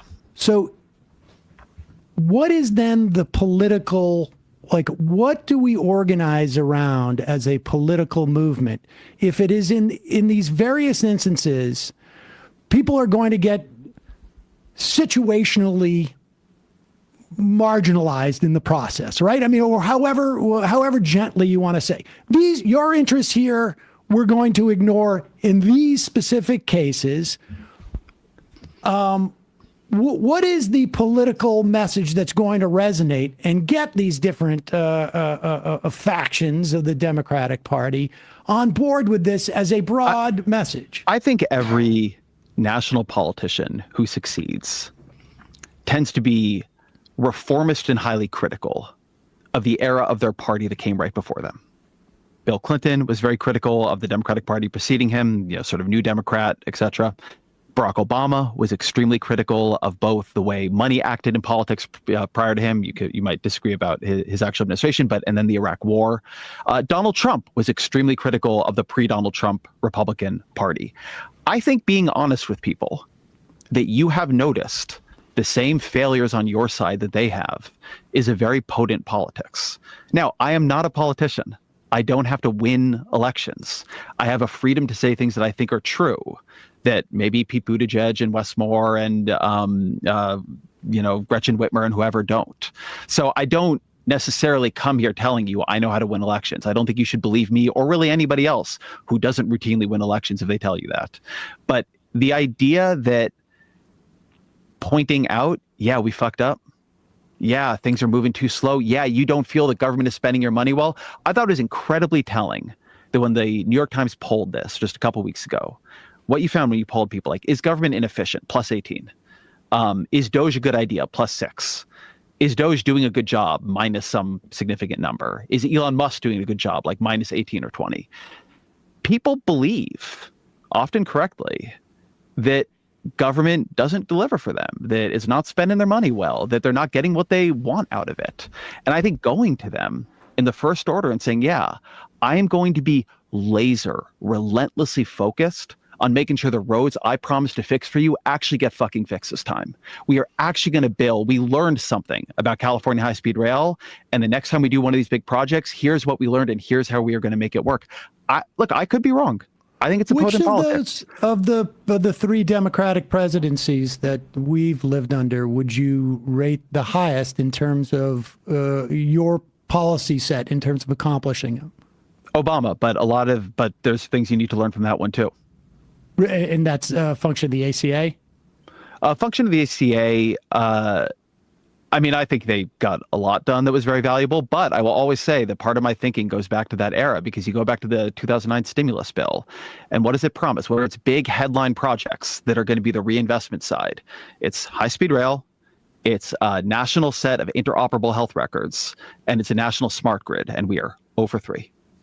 I would also argue they screwed up on the housing crisis immensely. And under Obama, we lost, 1,000 statewide Democrats, which is why I think we had such a poor bench over in the following 10 years. Some comptroller loses their job because of the wave. I'm not convinced that we didn't get Trump as a function of Obama. I think a full debate between us on Obama should wait for another day. That would be a different day. But Ezra, I really appreciate you taking the time, and we will link to Abundance and, of course, your podcast, huge podcast, and the New York Times is also a well-known newspaper. I've heard of it. Yeah, a strong Northeast regional. Thank you, Sam. I enjoyed it. All right, thanks, Ezra. Wow. Embarrassing. There's also, I don't know, maybe we must have jumped around or skipped past it or something. Or maybe I was not paying attention and missed it. There's a part where that's kind of funny, where someone has like some study that they think contradicts Ezra. And someone from Sam Cedar's staff like runs out and like hands it to Sam or something.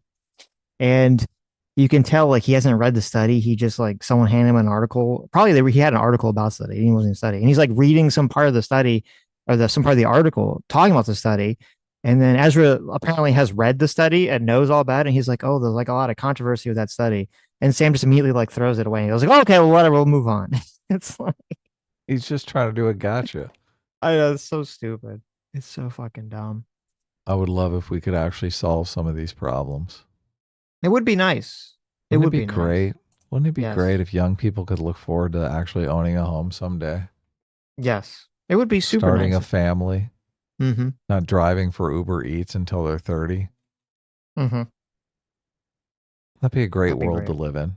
It would be good if young people could afford fucking homes. And you didn't Mhm. have, the retarded equity obsessed commies like Sam and Em and all these people basically just stopping it because they just want capitalism to fail. Right. So, anyways, A Caleb, for different kind of $10. capitalism. What? A different kind of capitalism. different kind of capitalism that brings prices down. Yes. The good kind of Well- capitalism. I mean, capitalism is supposed to do that. Yeah. Caleb for $10 says Sam is a populist. The whole conversation is Sam trying to convince Ezra that billionaires are the central villain of the Democrat movement when Sam has been making centrist Dems the villain for years. That is true. That is true. The liberals need to wake up to the fact that the leftists are their enemies and they will never, ever, ever work with them. Ever. Aspiring whale psychiatrist for 20 months. Thank you so much. Says good old Sammy Buckets, a face for radio and a voice for silent movies. Hope he's backed up by champagne socialist Emma and the disembodied brainlet. Not in this conversation, sadly, but I did watch. It wasn't kind of interesting. I was going to see if I was going to draw clips from it, but it was kind of boring. I did see after this conversation, you had the disembodied brainlet and Emma and Sam, shitting all over Dunking and on attacking him. Ezra and having people call in and, make, stupid, irrelevant points, all this stuff. So. Trying to destroy the coalition. Yes, that's their goal. Indra Hurst for 10 New Zealand dollars. Thank you. Says, finally caught a stream so I can ask what happened to Spotify uploads. Unfortunately, due to time zones and work, I can't keep up easily. Keep up with the great work. Absolutely love the streams. Well, thank you, Indra. AK Batosai did reach out to me and I set him up with an account on Spotify. So I think I saw him in the chat earlier. So thanks to him. I think he uploaded a couple of episodes already. Is it, you just look up Sitch and Adam on Spotify? It'll pop up. I think so. Yeah. Okay. We only upload to Spotify, but it gets out to iTunes and stuff like that too. I'm not exactly sure how it works, but right. I have one account that I upload to, and now AK Batosai has an account as well. Well, has the ability to log into our account. A cultology for $2 says the left wants to have slaves. There you go. Malik for $5 says, I live just outside the Bay Area. No shortage of space. The problem is regulations and building costs. Interest rates don't help either. True. Oh, yeah. That's huge. 3 Megan 3 for 3 months. Look at that. 3 Megan 3 for 3 months. Well, thank you. Says it's not Worcester, it's Worcester. Well, excuse me. And I go there when I want to wallow in depression. Sad place. That is sad, yes. Cameraman 502 for $2 says complexity is a subsidy to those who can navigate. That's very true. And it's the same thing is true in that conversation. And this is kind of the problem with a lot of these internet debates and stuff is that unless you like really simplify things and call out the person you're debating with, and I've made this mistake many times, it like doesn't track to most people listening because you listen to that conversation and it just sounds, pretty high-minded and boring, shit. You have to really like simplify stuff. Because I saw these like retarded, Hassan orbiters and socialists talking about like how much Sam Cedar like dunked on Ezra in that conversation. And you're like, okay, no one who actually understood that conversation felt that way. Obviously. Death by Sloth for 38 months. Thanks so much. Says progressives love to rail against power, but never admit that power exists at multiple levels because they have to say the groups they like have power. Yeah, that's a great point because their whole philosophy is that those who have power are evil. So they'll never acknowledge that their movement had power. because then they themselves would be evil. That's why Yeah. they can't acknowledge that, like, yes, all the corporations, went woke to appease your dumb fuck ass. That's why they did it. And to give an excuse to do all, whatever they wanted. It totally floors me that they're dunking on Ezra when Ezra's working towards decarbonization, something they are supposed to be in favor of, and affordable fucking housing, something everyone should be in favor of. Mm-hmm. Why is he the enemy? It's because they don't care about helping the poor. They hate the rich. Yeah. Okay. They don't care about solving climate change. Anything, as I said, anything that makes it so that that will make people happier under capitalism, that will make capitalism function better, they will be against. They want to destroy capitalism. That's the goal. All because they had a dumb job when they were a kid and they fucking can never get over it. Yeah, it's just the obsession with their status. Ben Riley for $10 says, will you guys watch and review the May 19th Flagrant podcast? I haven't seen it. I saw that Bernie Sanders was on it, so I'll check it out. Is that what it was? Watching. Yes. Bernie Sanders was on the Flagrant podcast yesterday, so I'll be curious. I'll check it out. Malik for $10 says, Sam Seder is somehow worse at disingenuous gaslighting than Adam Conover. That is surprising, but true. Ace for $5 says, Trump and MTG sent prayers to Biden after his re-sig diagnosis. Piker and Denims are having a party over it. This is as liberal as a liberal is blackpilling. Yeah, it is crazy. It was funny. Sammy told me about this yesterday. She saw people talking about it on X. It was totally crazy. Yeah, like, because I saw that Biden had cancer, and I was like, oh, I think I said on stream, I was like, oh, I'm glad Trump didn't, he was just nice about it. It wasn't like an asshole about it or anything. And I was very pleased to see that. And then it was crazy to see that there were like a bunch of Republicans who were totally like good about it, and then there was the socialist squad, which was like horrible about it, which I guess shouldn't be that surprising, but I guess it was surprising. So. It's all over Israel because they see Biden as the genocider in chief. So yes, I've decided to create the new term, and we're gonna probably talk about this on Thursday. I'm calling it IDS, or Israel Derangement Syndrome. Okay. This is where people are so singularly focused and obsessed with Israel that it deranges their ability to think anything outside of that one issue. And obviously, the leftist YouTube space is completely dominated by IDS. Right. Ace for $5 says, I'm going to have to be nicer to chat because I think they probably won't celebrate my demise, unlike the far left. That is true. That is probably true. Yes, definitely. Brian for $5. Thank you, Brian. Says the reason for environmental impact being expensive is because of higher regulations under the NEPA, and permitting usually adds nearly 2 years of delays. How insane is that? Do they just don't have enough people to handle permitting faster? I mean, I don't know. This is the thing where I agree with Ezra. Why can't the government say, look, this takes too long. We need to turn permits around in a week, right? Max. What the fuck? Figure it out. Hire more people. Do whatever you have to do. Mm-hmm. I guess they won't do it because, God forbid, someone makes a profit, right? Yes. Think Before You Sleep said that he was saying IDS like a year ago. And Mike Hiller said that Tim Pool said it first. Well, listen, I didn't hear them say it.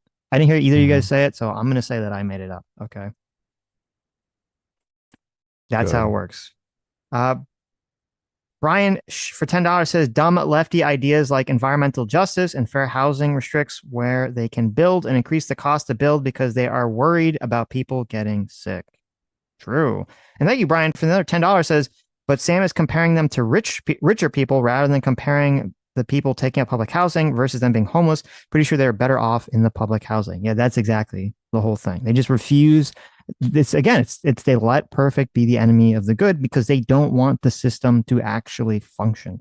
If this was a socialist system, okay, if this was socialism, they'd be 100% on making, they'd be completely reversed. They'd be like, well, obviously it's better for them to live in the house than to live on, the street. They'd be completely, seemingly rational understanding about the trade-offs. But because it's not socialism and they hate the current system, they'll twist into irrational pretzels to justify it or to attack it, I should say. Actual Justice Warrior, hey, Sean, for $10 says, you guys skipped when Sam said you can't build housing in San Jose because you have to build public transit first. Literally, Sam doing the everything bagel thing. It's the most important clip.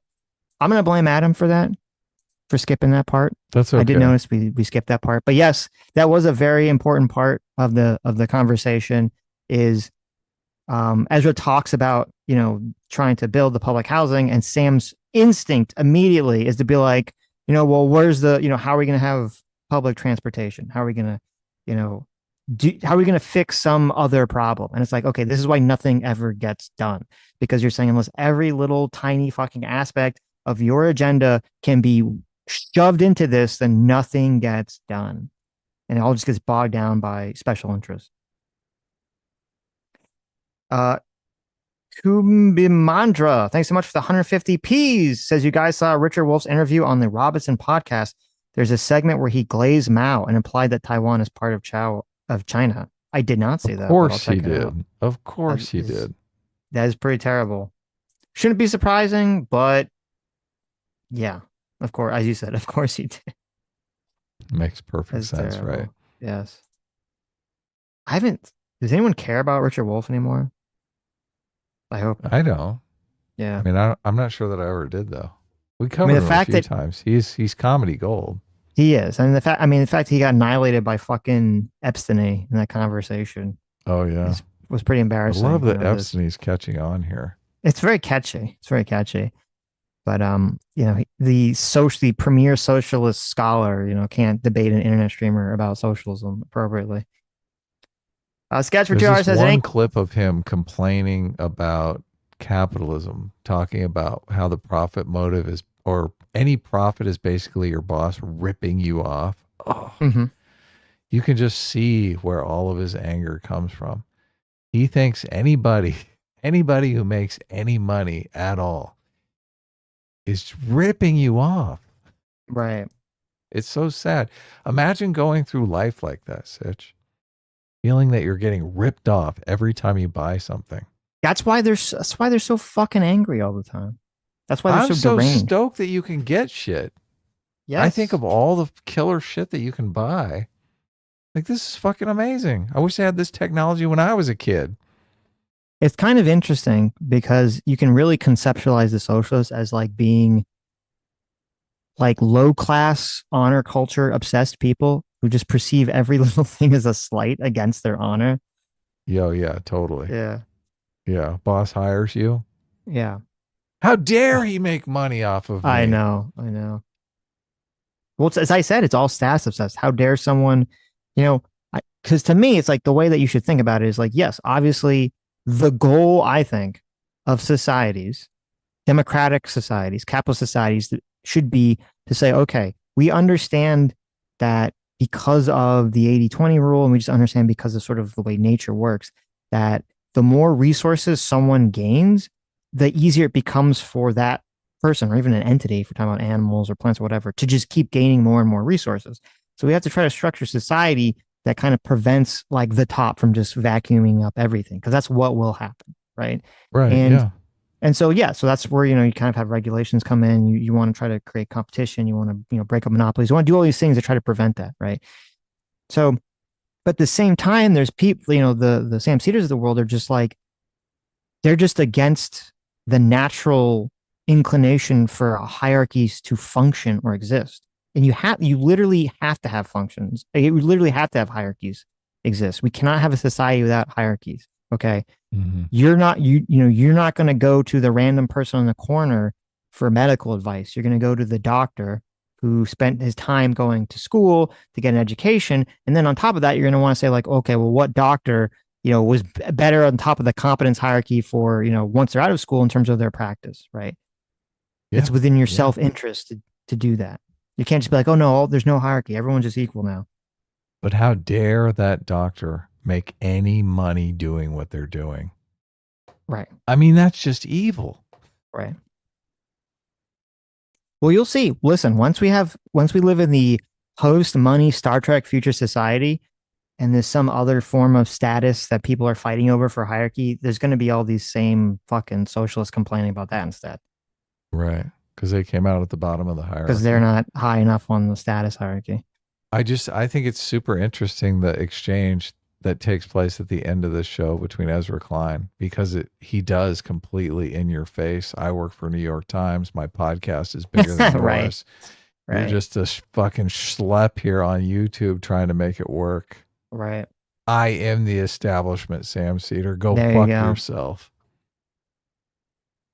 I write an article and Joe Biden changes the fucking law. You bitch on the internet. Mm-hmm. This is if this is the podcast that you were talking about, the Richard Wolff podcast, it's pretty disheartening. So I've never heard of this guy, Robinson Earhart. I've never seen his podcast. He's got, apparently people do still care about Richard Wolff's, because his Richard Wolff video got 2.6 million views. So I still got all the commies still watching this slop. Did it really? Yes. 2.6 million. When did it come out? A month ago. Really? Yes. Oh, depressing. It just makes me think that the economy's in the toilet. All there is shit jobs. Yeah. Because that's why that shit's popular. Yep. Look, I've worked shit jobs before. I get it. I totally get it. Too many people in shit jobs is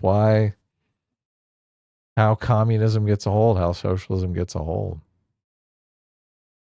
True. Sketch for 2 hours says it ain't called red tape for no reason. He's got the little commie sign. Oh, yeah. That's a good point. Jay Hendricks for $10 says the JQ people remind me of this joke. A woman sprints out of her house to chase an ice cream truck. The driver stops and says, "Would you like some ice cream?" She says, "No, I just want to tell you that I'm vegan." That's pretty good. That is hilarious. Pretty good. That's like, yeah, I've seen the meme where it's like the guy in the urinal, and there's like a row of urinals and he's peeing, and the guy comes up, stands right next to him to pee, and he's like, "Have I told you about how the Jews control everything?" You're like, oh my God. Electro, thanks so much for 8 months of Discipline Equals Freedom. Says Smash Brothers has a competitive scene and political neutrality. Wait, what? Smash Bros has a competitive scene and political neutrality is being attacked.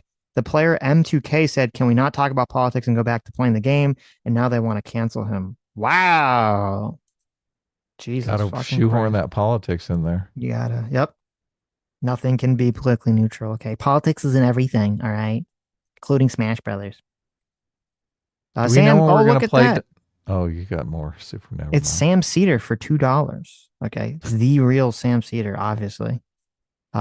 He says, I'm really trying to figure out solutions, but all I can think about is how angry I get when someone makes money. This is a bad habit I have, and I'm really trying to bucket it.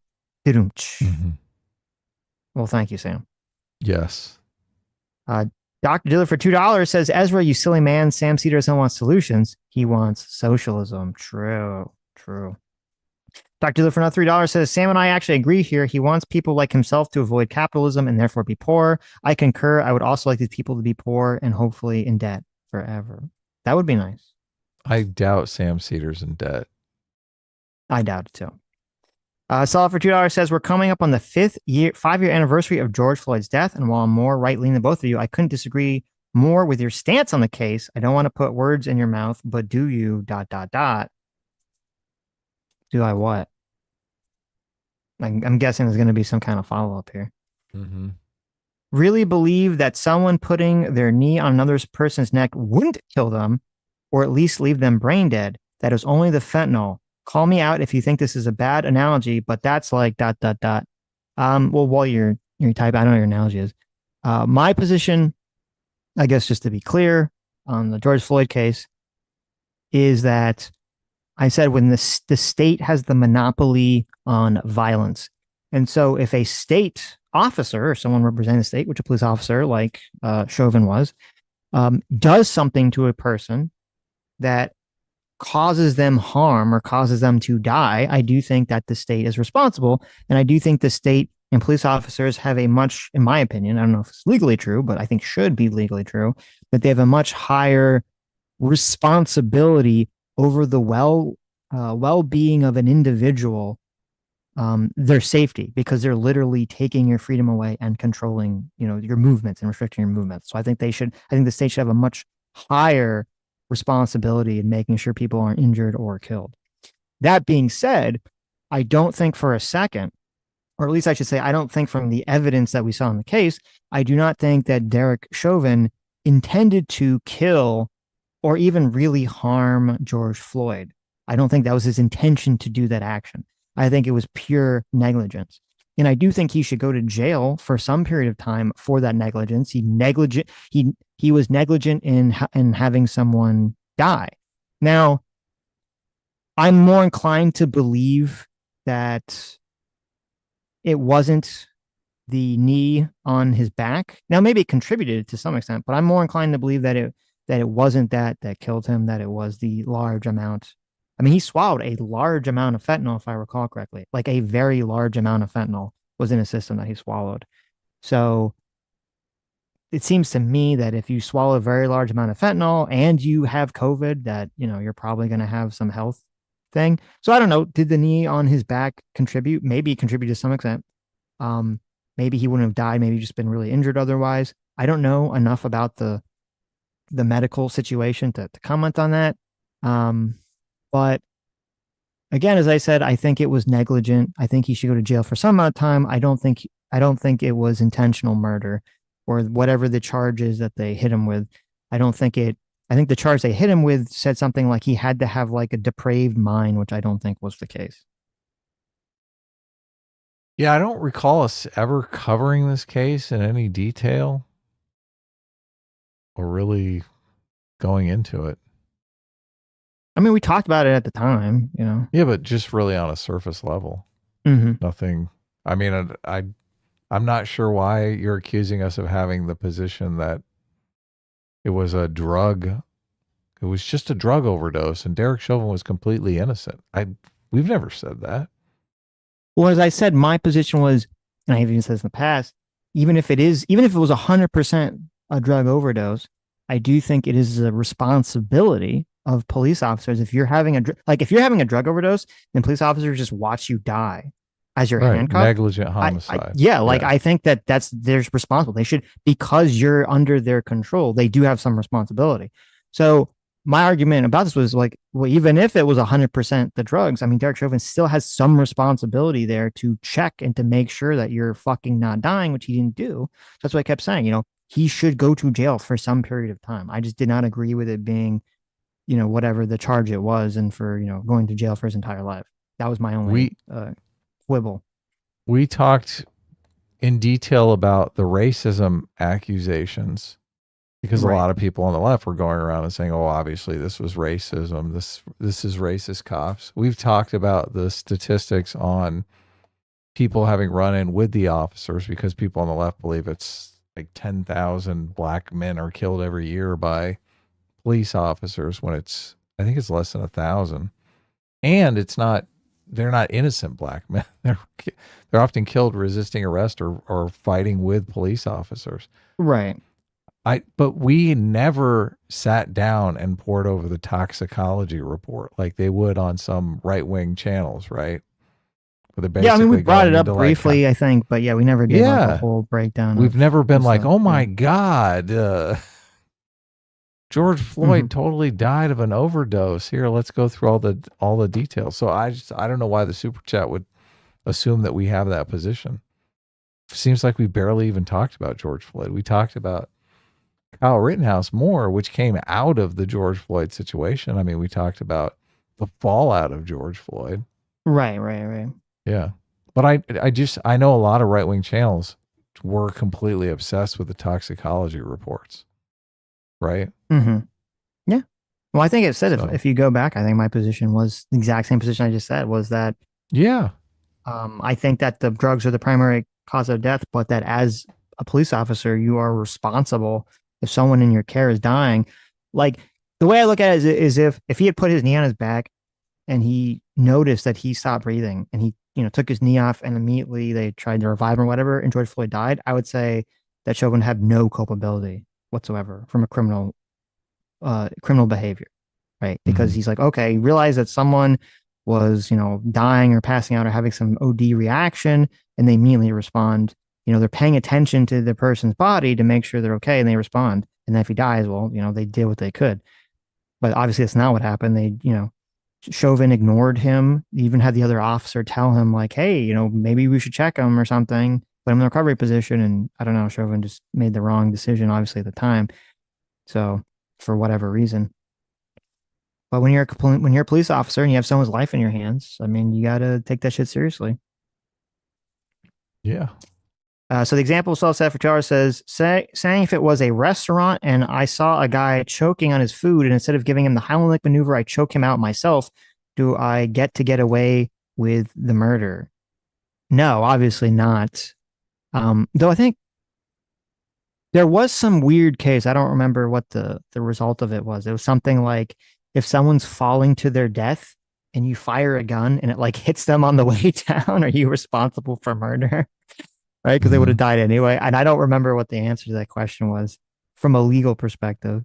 But no, I mean, obviously, I don't think it's a good, the analogy you give is not good, because if you see someone choking and then you decide to choke them out, I mean, you see someone is dying and you make a decision to make them die, or to ensure their death, which, as I said, I don't think there's any evidence that Chauvin knew or had an intention to kill George Floyd. Because if there was evidence for that, obviously I'd have a different opinion, saying, well, then he should go to jail for murder. So